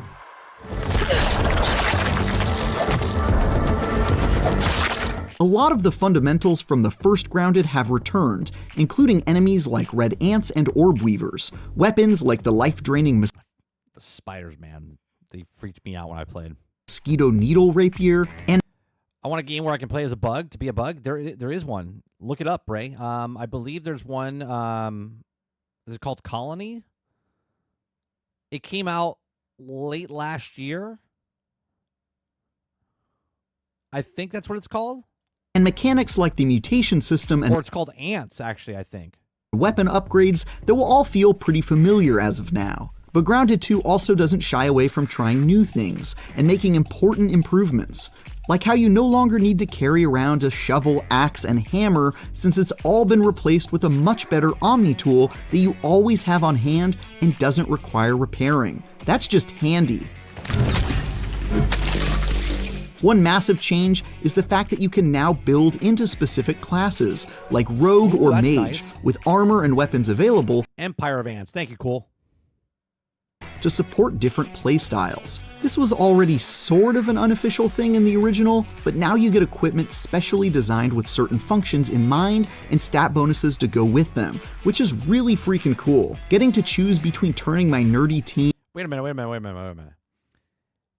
Is that Spider? That's his buggy? Oh my god. I'm so happy to be playing this game and have a Spider on my team. ...to go with them. I was like, wait a minute, that's Spider. He's not attacking which is that Spider. really freaking cool. Getting to choose between turning my nerdy I want one of those things. teen into a fast-moving rogue with a deadly dagger or a lumbering brute with a two-handed weapon and ladybug shell armor was exactly the kind of thing I didn't know was missing, and it absolutely rules. The biggest addition, though, is that you can now hatch and domesticate insects to use as your own personal exostallions, cool. which completely changes. And I know people are like, well, that was an arc, and that's not... Yeah, but now it's in Grounded. How you navigate the wilderness. Instead of building zip lines or trekking everywhere on foot, you can now scramble across the entire map in no time at all, and even battle mosquitoes and beetles from your mounted beastie. Right now, there's only 2 mounts available, but they're both absolutely badass game changers. A red soldier ant that can carry a ton of materials and chew through obstructions with its powerful mandibles, and a giant orb weaver that can crawl across spiderwebs and scare lesser bugs away with a mighty spider roar. I want the spider. We'll settle for the ant, but we want the spider. The ability to dash across the map in less than a minute also means that now when a friend finds themselves in a tight spot, you can summon your war beast and race to their aid, which wasn't always a real option in the original. Quite an efficient way to get around. I love what I've seen in most areas of Grounded 2, but one place I hope Obsidian will eventually show some more love is base building, which is disappointingly similar to the original right now. Wasn't bad, but you can customize a lot of stuff inside the base building. You can organize stuff, you can name boxes, you can, there's a lot of things that, the quality of life stuff that you could do in this game, which is the quintessential of what all survival games should look at, what this, well, at least what Grounded did today. Mechanics are still serviceable enough to get the job done, but too often I'm getting the same old error messages that some object I was trying to place was obstructed when there's no obstruction in sight, and some building surfaces, like Pebble Foundation, are so uneven that placing items leaves them so hilariously askew that it's just unacceptably ugly. It seems like one of the least improved areas in its current state. Help me grab this for later, would ya?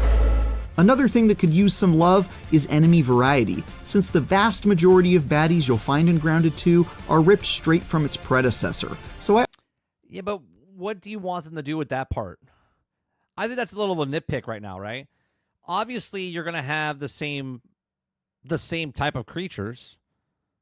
You're in the same area. It's not like you're going to have like a desert scorpion inside there or a venomous snake, right? I mean, obviously you could put a snake in it. Maybe they do. Maybe they put a snake in it later. But what I'm saying is you're still in the same area. You're just at the park down the road from where you lived, where you were shrunk in the backyard. So you're going to have ants and bees and wasps and mantises and maybe a scorpion. I think there is a scorpion, if I'm not mistaken, in the first one. Okay? So, like, I don't understand saying that the variety of enemies. There's a lot of different variety of enemies inside the game itself, but now you're upset because it's the same enemies from the first game? I already knew all of their moves before I set foot in the park. Occasionally I've run into some new creatures, like ice-breathing butterflies that fight with the ferocity and tactics of a dragon, or praying mantises that use their razor-sharp claws to slice me to pieces. But more often than not, I was killing the same ants, orb weavers, and larvae You were doing that before. Already slain thousands of. For that matter, right now Grounded is even missing lots of enemies found in the original. Now, okay. Now, if they're missing things that were in the first game, that's my problem. This is what we had a conversation about months before when we heard about Grounded 2 come out, right? Or a month ago when we heard about Grounded 2.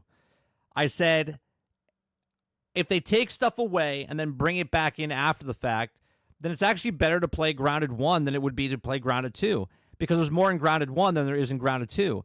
I don't like that. I don't like that they've taken it, put it into preview program, took stuff out of 1 to bring it back, because that's kind of scummy. I have to say, right? Because if there's like 15 enemy variations in the first game, but you only put 6 or 7 in this game, it should have the 15 in the game right now. And then you add more down the road, because now you're waiting to get to 1.0 again, right? So like Grounded 1 was here and now it's here. And you waited 3 years to get it up to this point. Now you're at Grounded 1. Here's Grounded 2. But Grounded 2 is they backed it off to here. And now you have to wait 2 years maybe to get it back to what Grounded 1 was, but now with different things inside. Or if they are here, I haven't looked under the right rock yet, like black ox beetles and wasps. But again, there's a pretty good chance Obsidian is saving these monsters, or better I'm not sure if Grounded 1 is split screen, Jones. I've never played it split screen, so I can't answer their question. yet, revised versions of them for later areas that aren't accessible just yet. As for how it runs, this is a fairly rough one, even as early access games go, especially since the last one That's not good, man. That's not good.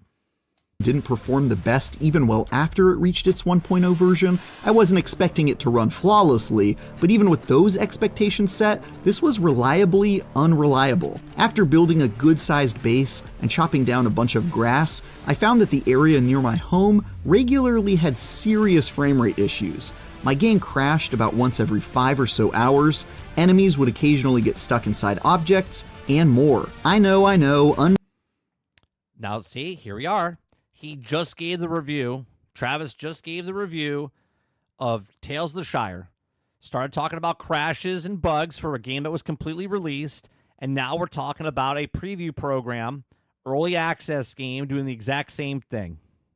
Unfinished game feels unfinished is hardly a surprise, but this is still enough of an issue that it's likely to prove a sticking point for those with a low tolerance for the wrong kind of bugs. I tend to have a fairly short fuse when it comes to this stuff, so it's a testament to how great everything else is that I'm still so high on Grounded 2 after having to put up with all of it. Grounded 1 is a fantastic game, Jones. It's a fantastic game.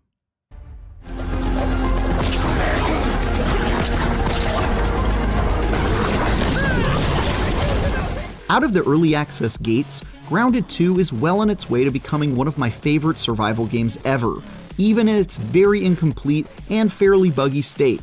The story, exploration, and RPG mechanics You're fighting a big giant roach. That's new. have all been enlarged in a big way, and the addition of mountable insect pets is exactly as much of a game changer as I hoped it would be. There's certainly a lot of room for Grounded 2 to grow in early access, including enemy variety, some more memorable areas, a better base building system, and especially technical performance. But as incomplete as it is, Obsidian already very clearly has something special on its hands, and it promises to be the evolution of the small but mighty series that I was hoping for. For more, check out Well, I'll give you my opinions tonight when we play it. Tonight. And we'll probably play it tomorrow with Sarge. Get Sarge in there and play. Yeah, look, I know it sounds like I'm like bitching about it, you know what I mean? But it's just like I want something to be as good as it was when it ended.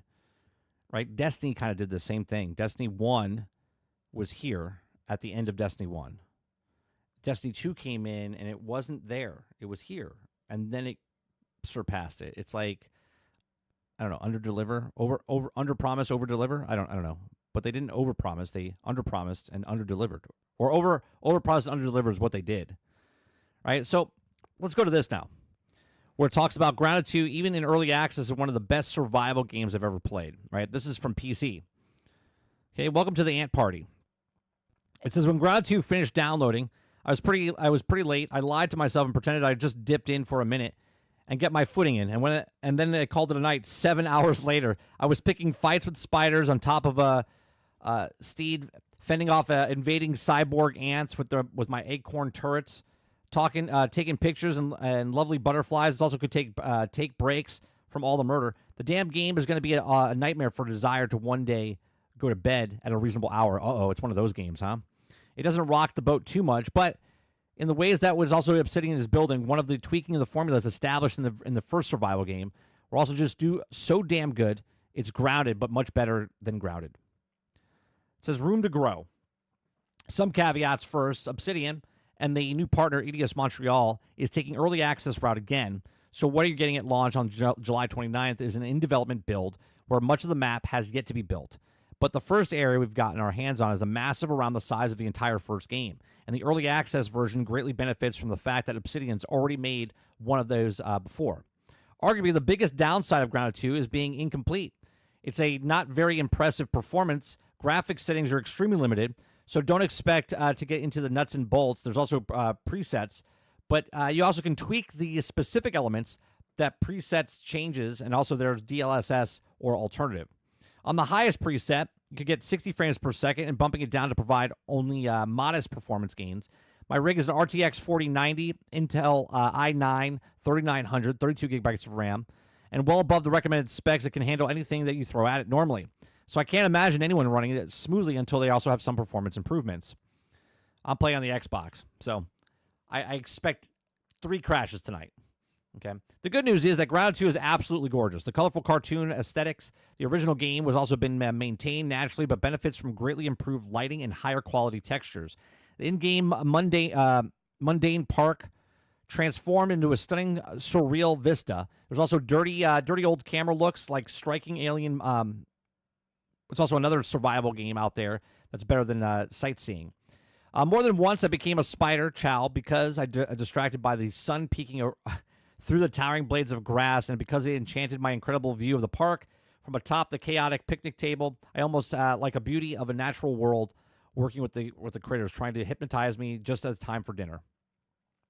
I had to come to face with the grim specter of death many times during my Brook Hollow Park. The first Grounded was not an incredibly easy game to solo, but the sequel throws greater challenges at you early on, making group even more of a boon.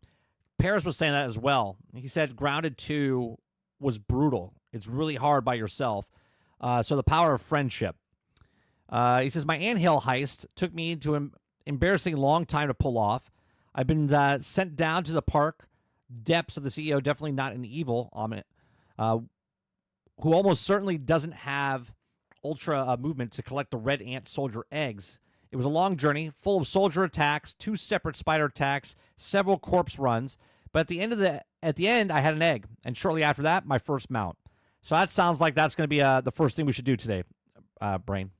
We should get the mount. Actually, the mount doesn't begin to capture just how essential your bug friends restrict to Soldier Ant and the Orb Weaver at the moment. But with more than on their way, will become the ant, for instance, can chop down grass, carry large amounts of planks, provide you with the extra storage on the go, and fight while riding on it. You control the attacks, but also hop off in the saddle. You can also team up, both of you fighting your foes together. See, that's cool. I think that right there is a huge improvement that Grounded 1 doesn't have. Being a bit more important than worker ants also means that soldiers can also command their little friends. Yep, you can stroll around with a bug posse if you want. Who needs real friends when you got an ant army? That's cool. That's cool. So you can run around. Now, I want to know how this works. If there's 4 of us playing the game, and we each have an ant, and those ants can get other ants, can we have like 16 things? Like can we each have like 4 things following us? So it's like 5, so like 20 things attacking? Or if 2 people are playing, you can only have, if I'm playing by myself, I can have 4 ants. And then if I'm playing with someone else, I can only have 3 ants. And if I'm playing with someone else, I can only have 2 ants. You see what I'm saying? I wonder if it scales down as you play the game.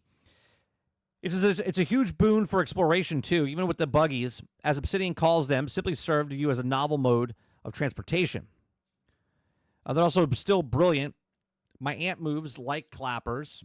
Usain Bolt, Brookholder Park. I got any impressive leap as well. It makes the also intended size of Grounded 2 feel a little less daunting. When you also got an ant-shaped Bugatti at your back, and it feels so much easier. Friction is necessary for a survival game. Obsidian managed to find a fantastic balance between empowerment and challenge.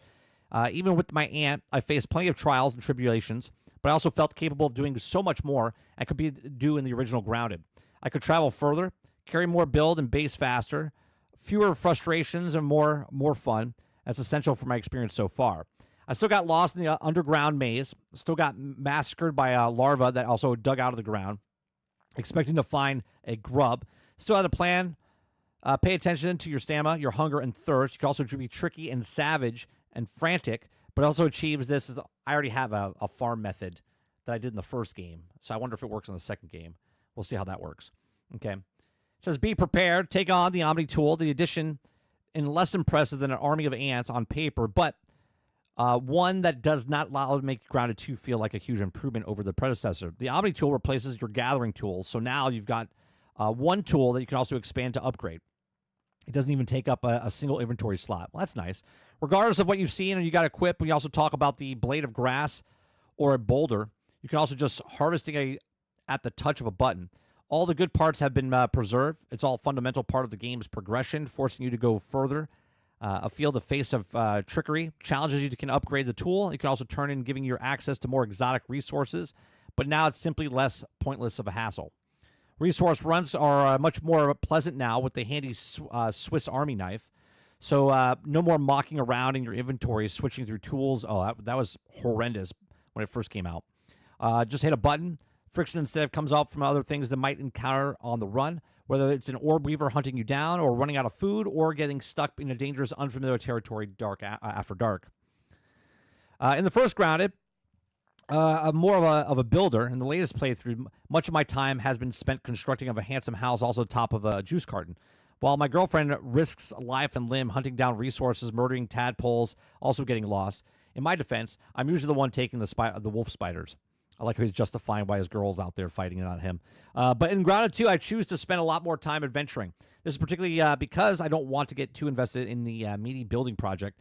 When I save my save might get murdering during early access update. But it's also down to Grounded 2. There's also a lot more encourage you to go on to frequent adventures. That's another thing. Everything you build or get, are they going to reset it or are they going to keep your progress as they update the game? We'll see. Instead of a burger making robot asking for retrieval, computer chips, you've also got fleshed out blood humans giving you quests and challenges you. Aforementioned CEO, for instance, sends you on all over the map, bestoke missions. Mystery hacker also sends on waves of cyborg bugs to mess with you or mess you up, encourage you to progress further so you can unlock better gear and build nasty traps. Exterminator, getting into scraps with bugs is also a lot more appealing with this time around. Thanks to more of a robust combat mechanic. You also can dash and dodge when you can also charge the attacks. You get satisfying little sparkle, telling you that this is also unleashed hell in both the gear and mutation system. The latter of which also gives you perks based on if you've been doing it in the game, and you have it greatly improved specifically by trying them to be more class-like structure. You're free to mix up the match and all you like in Grounded 2 nudges you towards making more cohesive builds. I like that. You didn't have the real builds before. Now they're pushing more towards the builds. The critters themselves are more deadly. A variety of killer attacks. Also the ability to block. A block is the best broken by battering them with also a charged shot. There's also definitely a sense of where you're also moving into action RPG territory here. And then the game benefits greatly from it, making each encounter more engaging, whether or not weaving between the grass or avoiding butterfly elements assaulting you, finding a night perch so you can also safely use your magic staff, not actual magic. You melt your foes or try to also pull off a perfect parry. So a scorpion, there you go, scorpions are in the game, doesn't kill you with a single purse barrage. Butterflies and scorpions represent two of the main new creatures you'll have to also tango. So why didn't he say that? I mean, he mentioned the butterfly, but he said there's too many familiar insects. If you have scorpions, also you have meet friendly snails. Snails were in the first one, who hide their shells, who hide in their shells when threatened. They're incredibly fun to watch and have some of my favorite animations of a slowly slide around the park. Incredibly hardy cockroaches. Those are new. Even if you wee ones can also take a real kicking. The dread-playing mantis. Okay, the mantis was in the first game. The older bugs have also been tweaked. So in some cases, you've also been given quite the glow-up, particularly the wolf spider, which now looks even more demonic. And a shame that it also says that it's mostly hide from the big bastards. I also encountered a bug that's more progress halting kind, as well as the Obsidian has also been giving a look into. I wasn't able to experience the entirety of the early access story. Unexpectedly, it hasn't soared me onto Grounded 2 at all. Hopefully, it would also be fixed by the time we get... So basically, there's a new bug or something that he's talking about. So all the improvements, contribution towards Grounded 2 being one of the best survival games I've ever played. But strip out the new mechanics and quality of life tweaks, you also still left with just one of the most impressive, striking, and playful game worlds ever created. Brook Hollow Park is even in more incomplete state, but an absolute joy to explore. Full enticing nooks and crannies, incredible set pieces, and plenty of childlike whimsy. So there you go. So it sounds like it's going to be fun. We'll be playing that tonight.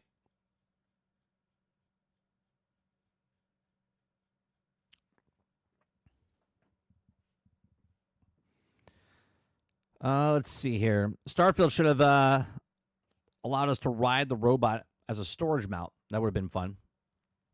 Actually, that would have been good, but then they wouldn't have been able to sell you a buggy later.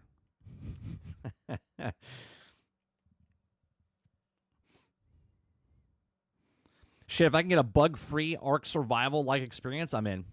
Eclipse says they remember Ark Survival charged you to buy the game again, and it was only an engine upgrade. Yeah, remember that? I remember that. Pepperidge Farm remembers that.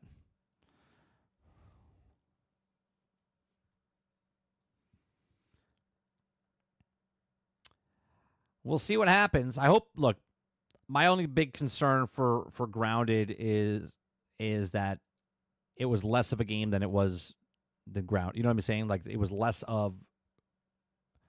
Grounded 2 should be more than Grounded 1. Instead, we're going backwards a little bit, and then adding stuff again. I just hope they really improve it. Let's see here. Next story we have is the latest Battlefield 6 faction leak reveals that simple skins. I don't know what this means. Is this the skins that you're going to be purchasing to buy Battlefield? Is this what's going to keep you going, keep coming back?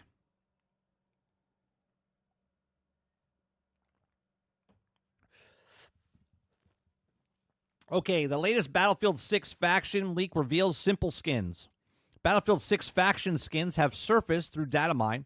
It seems that DICE and EA are going to with simple skins this time around. Simple skins meaning like the skins that you're going to be buying in the store, like that stuff. Battlefield 6 leaks are emerging almost daily, offering players glimpses into a new information of gameplay. The latest leak concerns Battlefield 6 faction skins, something we briefly saw last month. The images have been taken down since then, but we had learned that DICE and EA were talking about taking a back-to-basics approach with the cosmetics. Battlefield 6 faction skins surfaced through the data mine. Spotted by MP First, the leaked Battlefield 6 image comes from a recent post of Battlefield subreddit. The post features a variety of skins inspired by different types of real-world military attire. The skins appear unfinished, with some displaying odd eyes and lacking finishing touches with the original poster. It's also stated that some of these skins were also featured in the latest trailer. You can also check out the data mine in Battlefield 6 skins below. So, I hope that these are things that you don't pay for. I hope these are just like the basic skins. Like the basic skins. You know what I mean?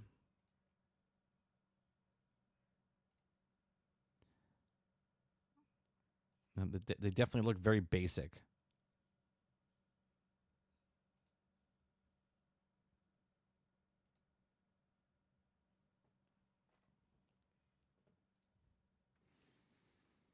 Yeah, they definitely look very basic.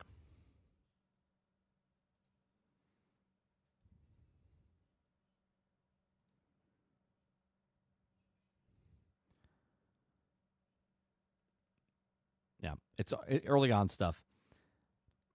It says, players in the also comment section have expressed appreciation towards EA and DICE for not opting for goofy skins that are prevalent in Call of Duty games nowadays. However, some players are still apprehensive, thinking that they could get over that top of stuff post-launch as paid cosmetics. That's my fear, right? I'm okay with this stuff, right? I'm okay with these different factions and, you know, but what are you going to do to make money? What are you bringing in to make money? Readers should also be aware that Battlefield 6 faction skins images have been data mined, and they also may change before the game's launch. Players should also wait for the official announcement to confirm the details. In other news, Battlefield 6 also hits 500,000 wish list on Steam in one weekend. Additionally, 25 minutes of tank gameplay was recently leaked. I love that they're saying leaked. They're letting it happen. They're letting it happen. They're not taking him down. It's all part of the advertisement. It's all part of the hype machine. It's all part of it. Don't get it confused that you're getting one off on them because they're like, oh, we're leaking it out. If they wanted to take him down, they would take him down, but they know it's building up hype. So why are they masked? Because they don't want to make the face animations, I would assume. I don't know. Did you see some of those eyes? Sarge, did you see some of those eyes? Look at the eyes. Here, can you let me get this if I can zoom in. All right, some of the eyes on them. I can't zoom in anymore. Hold on, let me see if I can.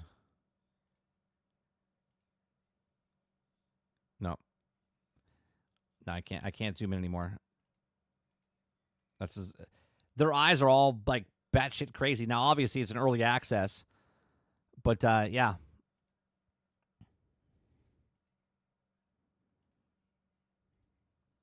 Like, look at his eyes. It's like,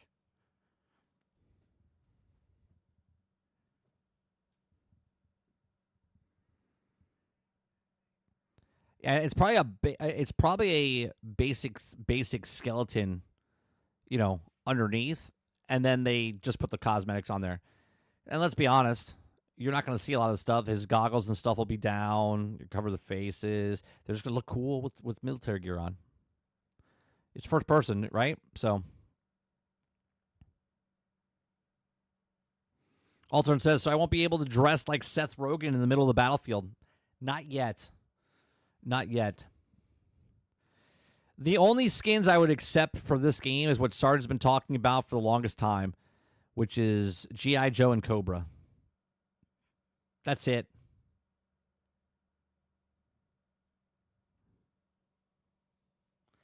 Which I really don't want in a Battlefield game. If they make a separate game of G.I. Joe like that, cool.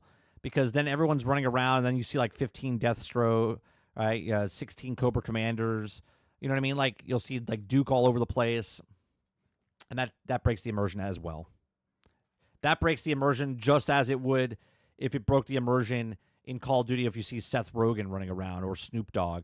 It also breaks the immersion if you're playing like, well, there's not really immersion in Fortnite, but Superman and Mickey Mouse, you know what I mean, on the battlefield.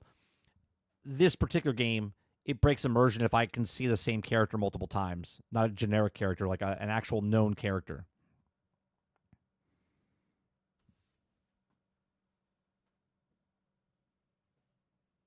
No, bro. I want to be Superman running into the gun, running and gunning and getting into the tank. What about Mass Effect? What about Mass Effect?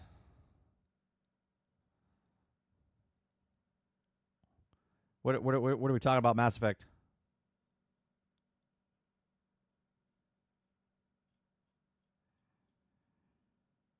Are you saying like put Mass Effect inside the game?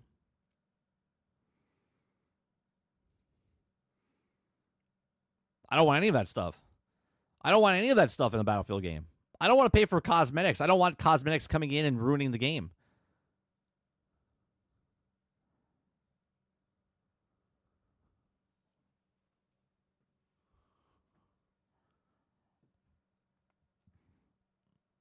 Oh, yeah, they have Mass Effect in 2042? Yeah, it's stupid. It's dumb.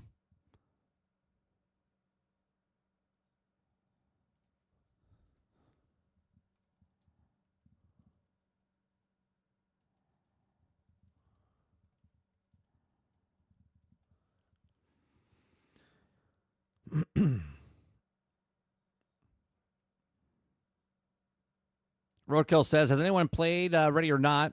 I'm thinking about picking it up. They say they got like 18 single-player missions. It looks pretty awesome. I don't know nothing about it. I know nothing about it, Roadkill. What's going on?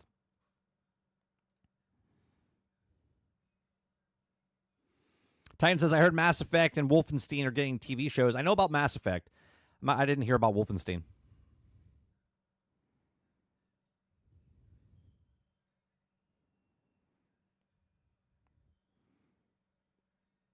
Robert Jones equals G.I. Joe. No, that's why I said I don't want G.I. Joe in Battlefield Jones, because it would break the immersion.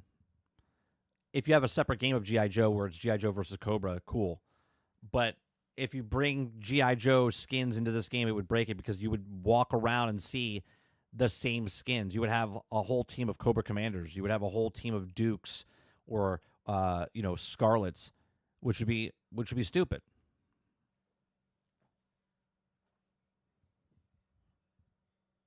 Yeah, I don't want that.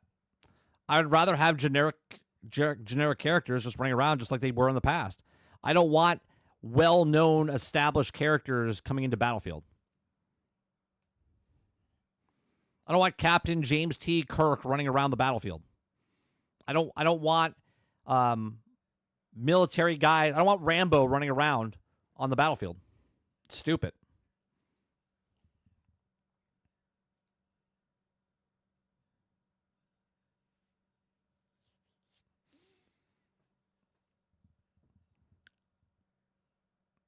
Is this a different one? Hold on.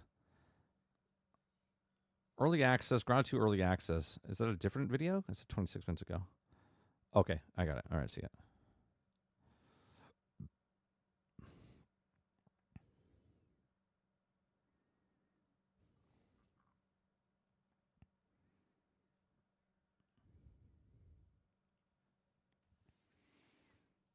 Altern says, I want Black Widow running around the battlefield. I mean, more power to you. They put anything like that in the game, I'm definitely not playing. It ruins my experience that I see all that stuff. The person that buys it doesn't see it, but the person who doesn't buy it sees it.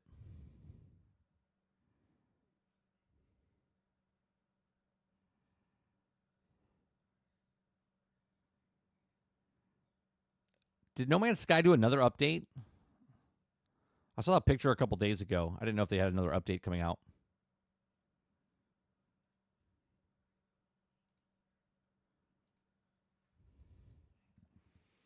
I don't know who these people are buying skins in Battlefield. I haven't given them any extra money besides the base game since Battlefield 1. I buy the game. That's it. I buy the game. Make a game, sell a game, buy a game, play a game. I bought every single one except 2042. And I didn't buy Battlefield 5 at full price. I bought 2 copies of Battlefield 5 for less than full price. Less than half of full price.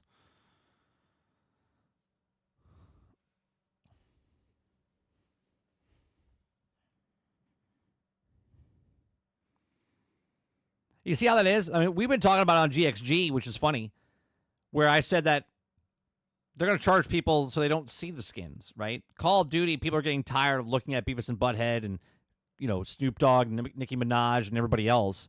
They will charge you a filter, okay, where you don't see any of that.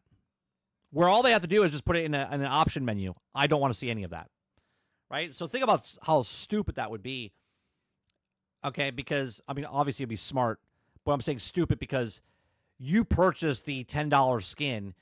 You're wearing it so other people see it because you don't see it unless you're in this, menu system. Okay. And then the other person's paying for not to see that or not paying for it, just putting it on an option where they don't want to see it. So you're purchasing it for other people to see it, which they're not seeing.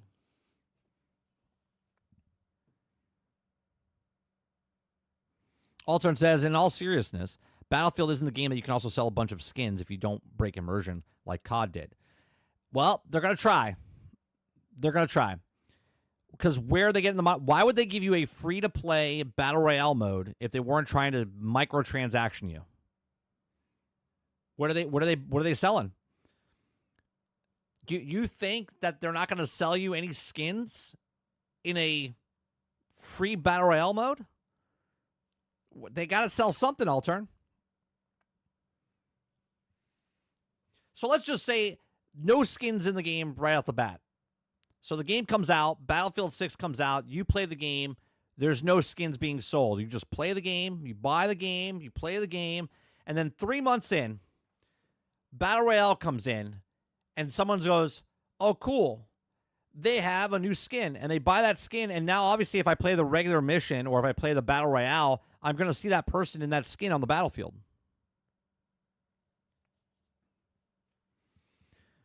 Robert Jones says they did it with Battlefield 5. Well, Battlefield 5 was also behind a paywall. You couldn't play the Battle Royale without paying for the game. This is a free-to-play. The Battlefield Battle Royale in Battlefield 5 was not free to play. It was paid. You had to buy the game.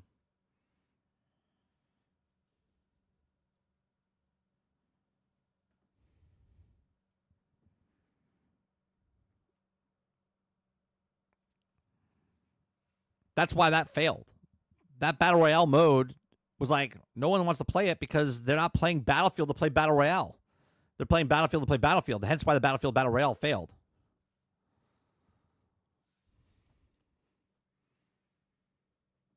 It's gonna be bad, man. I'm telling you. There's no reason to come out with a Battle Royale if they weren't going to put skins in it. And think about this, right? Even if they, let's say they're selling these skins. Right? They're selling these skins in the Battle Royale. Right? Maybe you have a generic skin that you're just using, but these are the upgraded skins that you can buy. Are you spending your money on this? Right? Are you gonna spend your money on this? Why? Why would you spend money on that?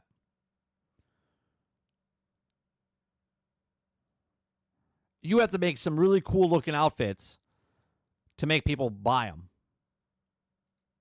But why would they buy these? Why would someone pay $10 for this?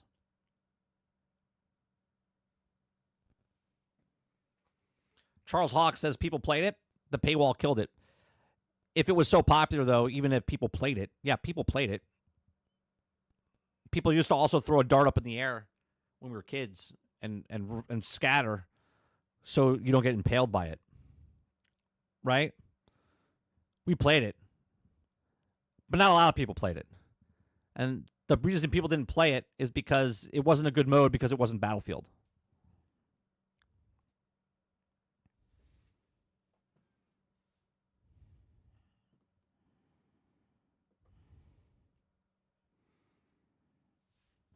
Right? When you take a game mode and put it in a game that's not supposed to be there.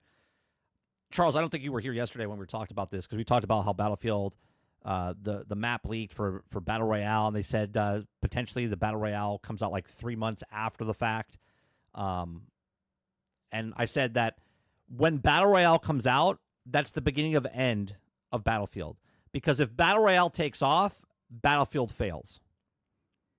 Right? Because Battlefield is what Battlefield is. Large-scale map, team-based, 64 versus 64 type of stuff, right? Or 32 versus 32, wherever you are playing. And once that Battle Royale opens up and it's free to play and all these people come in and there's duos and trios and quads playing, that is no longer Battlefield.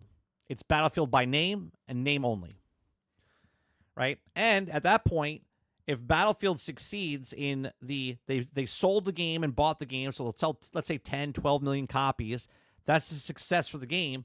So they don't really care now after that point. They're like, oh, well, Battle Royale bring in the rest of the money. And now if the majority of the population plays Battle Royale, that's not Battlefield. So now they have to sell skins, right? Because the Battle Royale is going to be selling skins. What are they going to be selling? Generic skins? No, they're going to be selling you something that's going to break the immersion. They have to make it cool enough looking, and then when they do that, it's going to break the immersion of the people playing the actual game. And you can't make it where, oh, well, I bought the skin, but I only can play it in the Battle Royale. You're going to be able to play it in the regular version of the game as well, I would assume. Otherwise, why would someone pay $10, $15 for a cosmetic?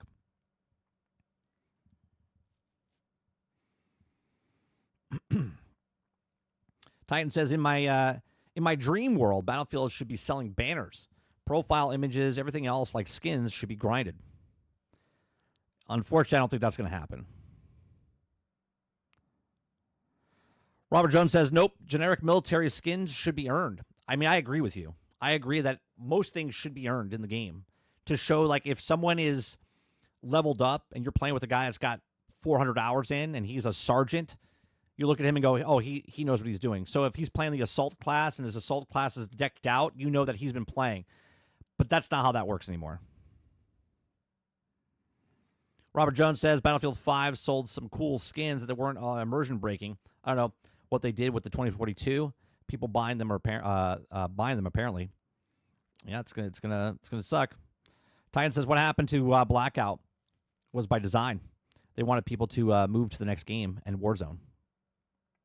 Yeah, Battlefield doesn't come out every year, right? Battlefield doesn't come out every year. Call of Duty did, or does, or still is.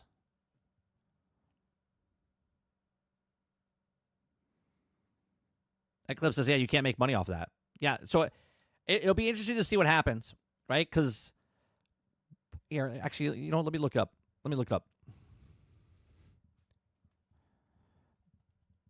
Battlefield 5.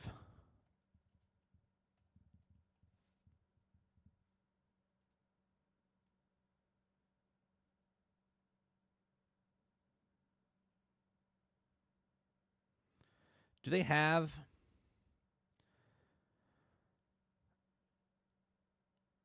Yeah, so this is back in... This is 6 years ago. Okay. So we got rare cosmetic tier behind paywall now. Okay. This is a video from 6 years ago.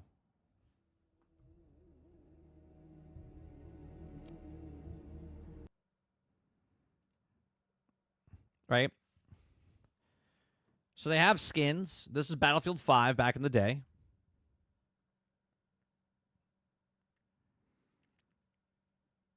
Okay, you got the different guns. It's got to be skins on guns, not the soldiers.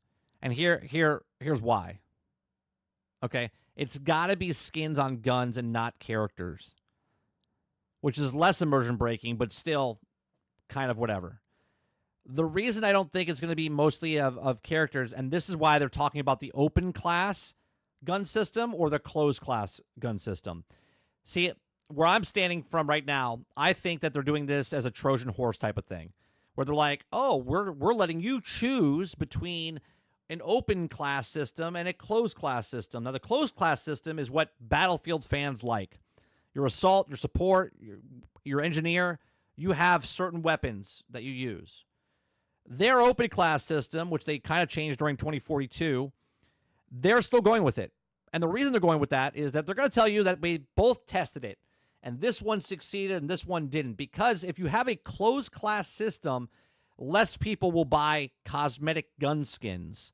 Because obviously, if I'm an assault guy, I'm not going to be able to get the sniper rifle cosmetic skin, right?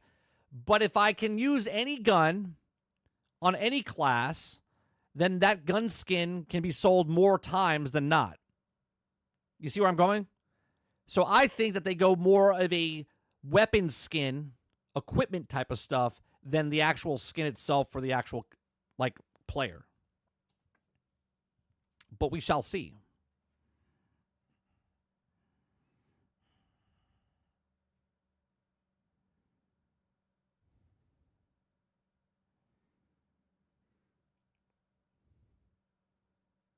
Like, you got to pay $9.90 for this.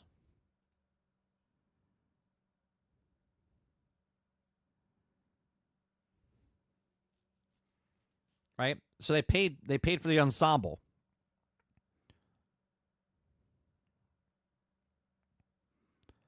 You're going to be paying $6 to $7 to $10 for skins for your weapons.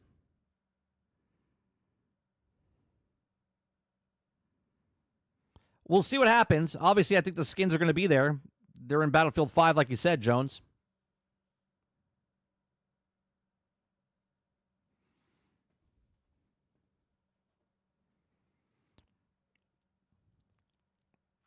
I just don't see people. I don't see people going, oh, man, I need this in my Battle Royale. Free-to-play Battle Royale.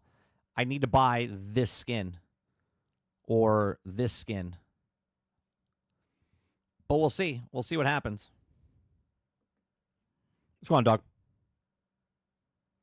Titan says maybe skins can be gated by levels, so you have to grind first and purchase it. Good middle ground.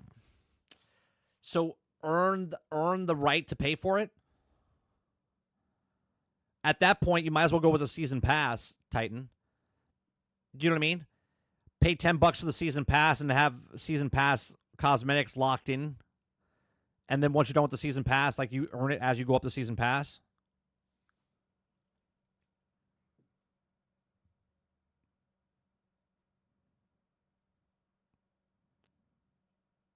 Titan says, I got it.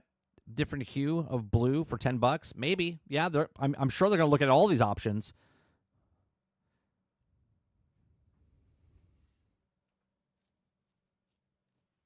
Ray says if they create 200 skins, they win if you buy a single one. Yeah, 100%, Ray. And I think that's what they're going to do, right? So let's say there's like 4 factions, and within those 4 factions, there's 4 different classes, right? Like skin classes. And then they make, let's say, 3 or 4 different skin packages for each of those 4 factions. So now you have 4 times, 4, that's 20 skins per faction. So that's 80 skins that potentially you can get just off skins of the military guys. Then if there's 30, 40 weapons, that's an additional 40 skins that you can buy just for one skin of that type of gun. Right? So that's going to be constant. So right there, you already have 40 plus 80. You got 120 skins of things you can buy at $5, $6 for one of those skins. Maybe more.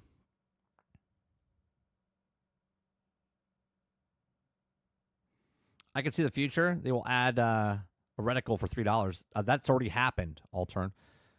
Call of Duty charged $1 for a reticle back in the day, and that was like 6 years ago, 7 years ago.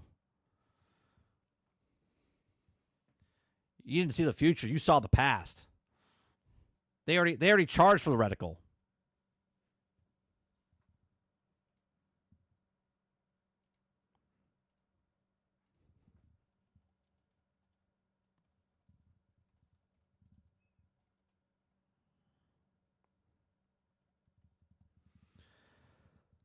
Yeah, 2019. 2019. Call of Duty Black Ops 4 charges $3 to $4 for a fucking red dot.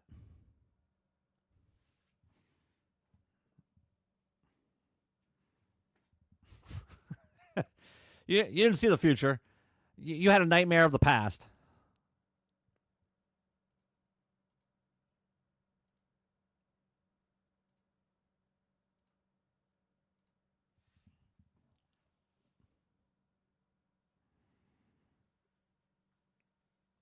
Future, the past, they all did it before. I mean, yeah. All right. Did you guys see, I said something last night in Discord. Did you guys see the meltdown people are having because of Sydney Sweeney doing a jean commercial? Have you guys seen this? I'm not going to show it, but all she is she's wearing jeans. She's wearing a jean jacket with like no shirt underneath, so it's strategically placed. Right? And then she's wearing jeans and she says certain things and people are losing their freaking mind. And I'm like, I don't understand what's happening. Like, what's happening? All she says is, my jeans are blue. And it's a play on words because she's talking about genes, like genetics. Right? And then she says, I have good genes. And then the advertisement says, Sydney Sweeney has good genes. Or has nice genes or something like that. Or great genes. And people are losing their minds saying it's like propaganda and stuff. And I'm like, what's happening? What's happening? It's just a commercial.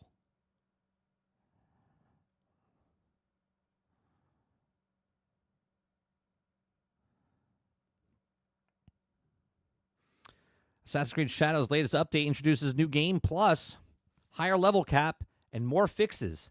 When did it come out? February? March, April, May, June, July? Sweet, 5 months.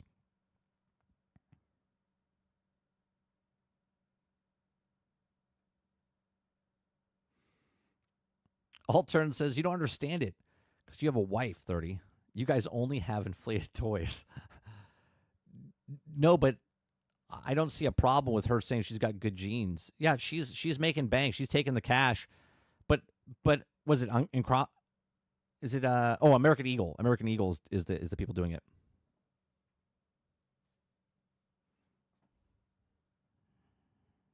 Yeah, she's taking cash. She's making a commercial. I just find it very strange.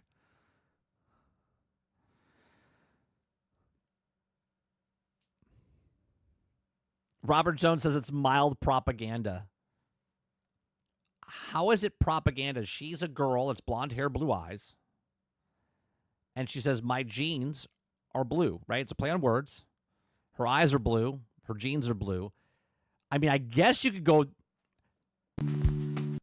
Where I land, I do not know. But here I fall down the rabbit's hole.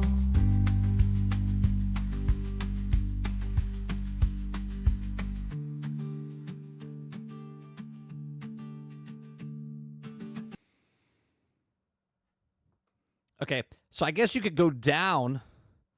You can go down the rabbit hole, okay, and start to say that, well, she's a Nazi Germany propagandist. It's like, or they're trying to sell jeans with a hot chick. I don't know. Maybe one could be one, and one could be the other. But I'm pretty sure it's just selling jeans.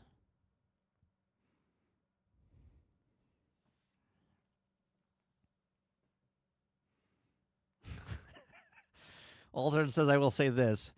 Shock therapy wasn't as bad as they said. Make a mental asylum is great again. Yeah, it's crazy to me. It just makes no sense.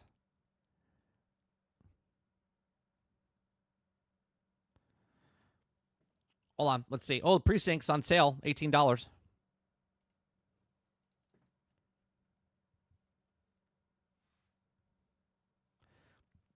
Here, let's watch a 30-second ad, shall we? Let's watch one of these propaganda. Okay, let's just sit here for a second and just stare at this propaganda. Okay, here we go.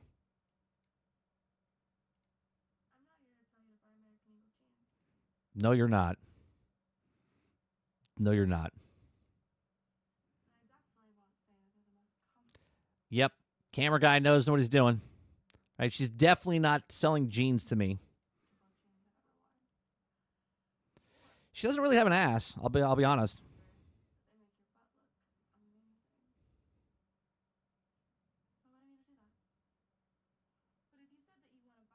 Oh, is it muted? All right, hold on a second.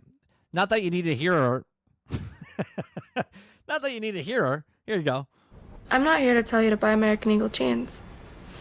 And I definitely won't say that they're the most comfortable jeans I've ever worn. Or that they make your butt look amazing. Why would I need to do that?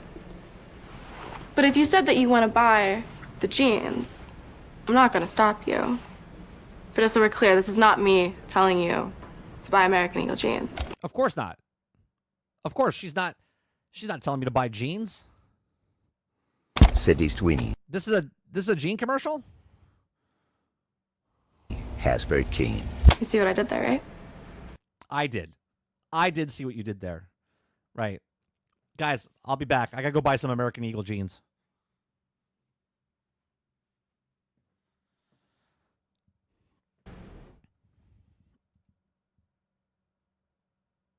Is this another one? Hoo-wee! Nope. That's someone else talking about it.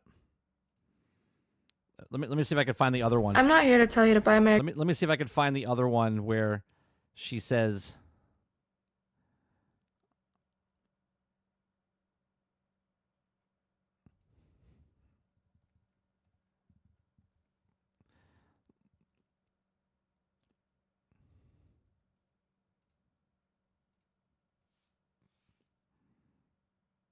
Let me see. There's is it this one? Is it this one?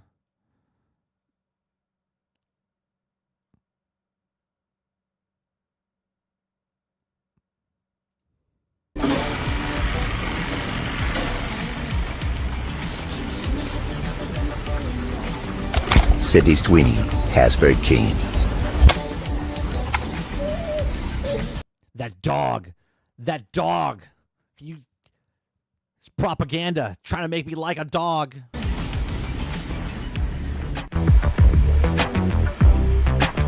Good job, Sully. Yeah. Like what? What are we talking about, man? People are so stupid. People are so stupid.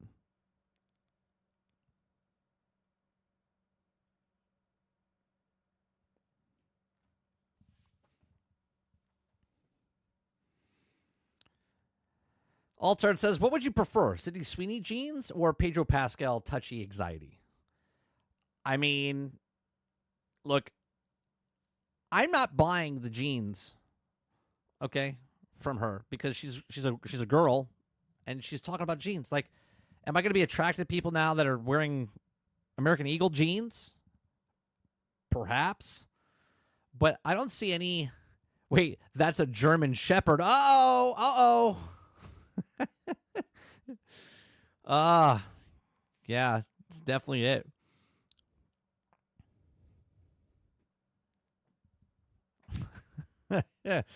Oh my goodness. Alter says, you've opened my eyes to Sydney Sweeney. I need to go get a girlfriend. Yeah, go get one. Go get one. Robert Jones says, how much for the pair that she just wore? Those are probably going for pretty expensive.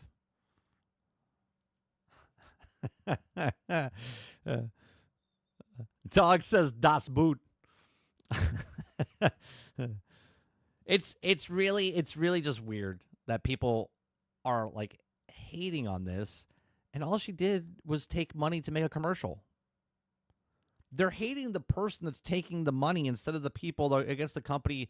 If it is propaganda, right? They're mad because of American Eagle. They shouldn't be mad at Sydney Sweeney. They're like, hey, do you want to do a commercial? We'll pay you a boatload of money. She's like, okay, cool. So are they upset that she's a good-looking girl taking money? Are they upset that she's just good-looking? Are they upset that it's a jean commercial and they can't fit into jeans? I don't understand. What are they upset about? Are they upset that they can't fit in American Eagle pairs of jeans?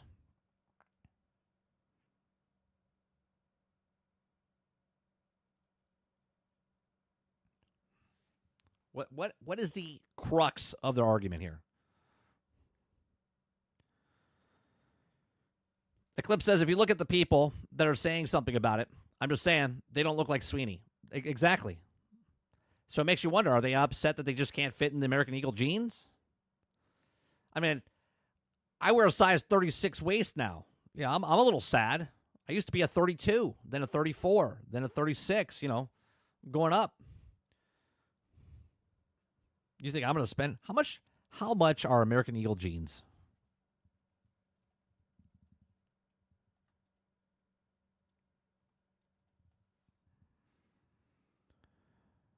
American Eagle sells their jeans for $41. Let me see.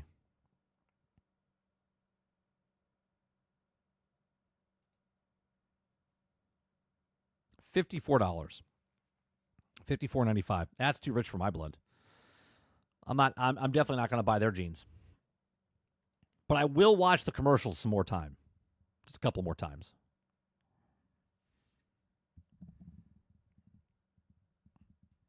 About their bad jeans. They're bad jeans or they're bad jeans or both.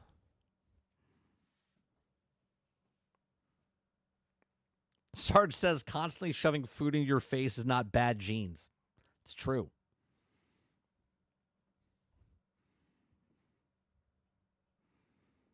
Argus says blobs on the T app are pissed. I don't even know what that sentence is, Argus. I don't even know what that sentence is. I don't know. I'm assuming blobs are fat people, and on the T app, I have no idea what the fuck that is. Is that a dating app? Is that what that is? You might as well speak in Portuguese there, because I have no idea what that whole sentence meant.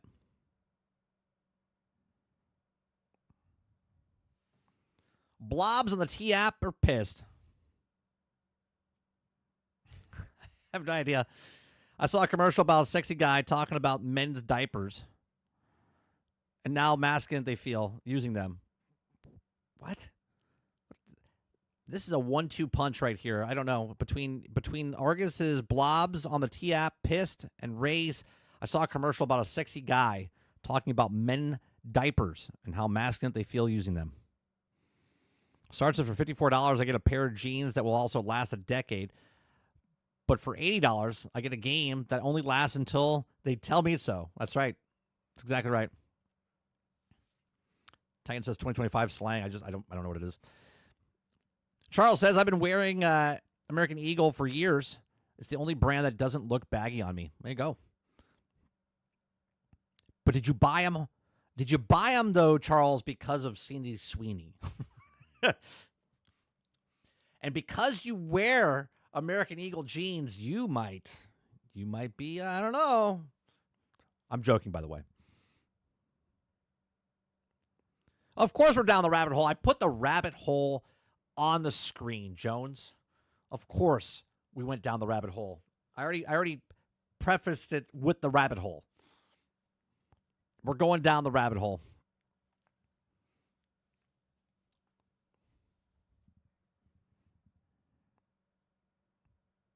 Ray says Kirkland jeans are butter anyway. That's a Costco brand.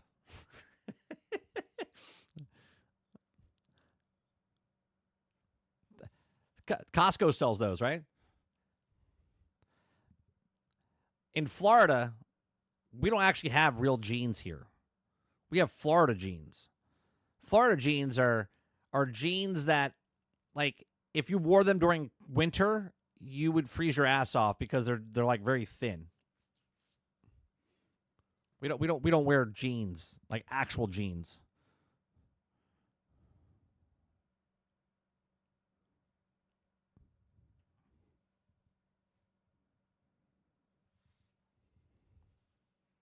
I have an actual pair of jeans, and then I have Florida jeans. Florida jeans are not as hot as regular jeans. All right. I think that's it today. I got an appointment at 1 o'clock, so make sure you hit that like button. If you haven't hit that like button already, there's 40 of you here. Make sure you hit that like button if you like it. We do this Monday through Thursday from 10 o'clock in the morning till noon Eastern. We just cover news stories, have conversations, get you through a couple of hours of your day. We'll be back tonight, 8 p.m. Eastern, for some Grounded 2 gameplay tonight at 8 p.m. over on 30 and Still Gaming. The links are down below. Other channels are linked in the description as well. You can also watch our past broadcasts on this channel, 30NSG. You can also watch Nerding with 30. I do uploads there. I do Nerding, also uploads over here on 30NSG. Lots of stuff, live streams, uploads, podcasts, lots of different content, Monday through Thursday. Appreciate it very much.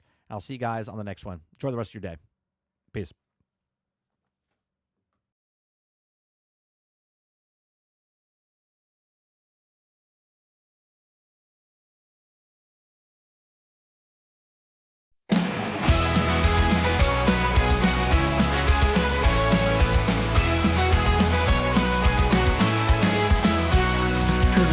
Sunshine, rise and shine. The daily grind is here on time with gaming news and fun galore. We'll chat and entertain once more.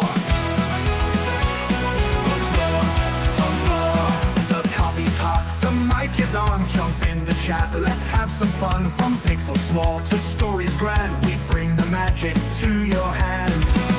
We're nitty tune in daily, don't you miss entertainment wrapped in bliss. From new releases, tips and tricks, the daily grind, your morning fix. Controller ready, headset too, we've got the the updates just for you. From late night streams to morning plays, we cover gaming always.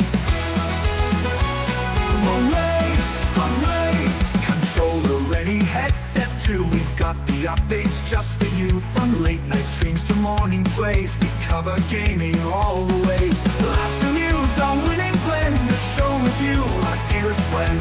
Comments rolling, chats arrive, the daily grind, 5-star vibe. Tune in daily, don't you miss entertainment wrapped in bliss. From new releases, tips and tricks, the daily grind, your morning fix.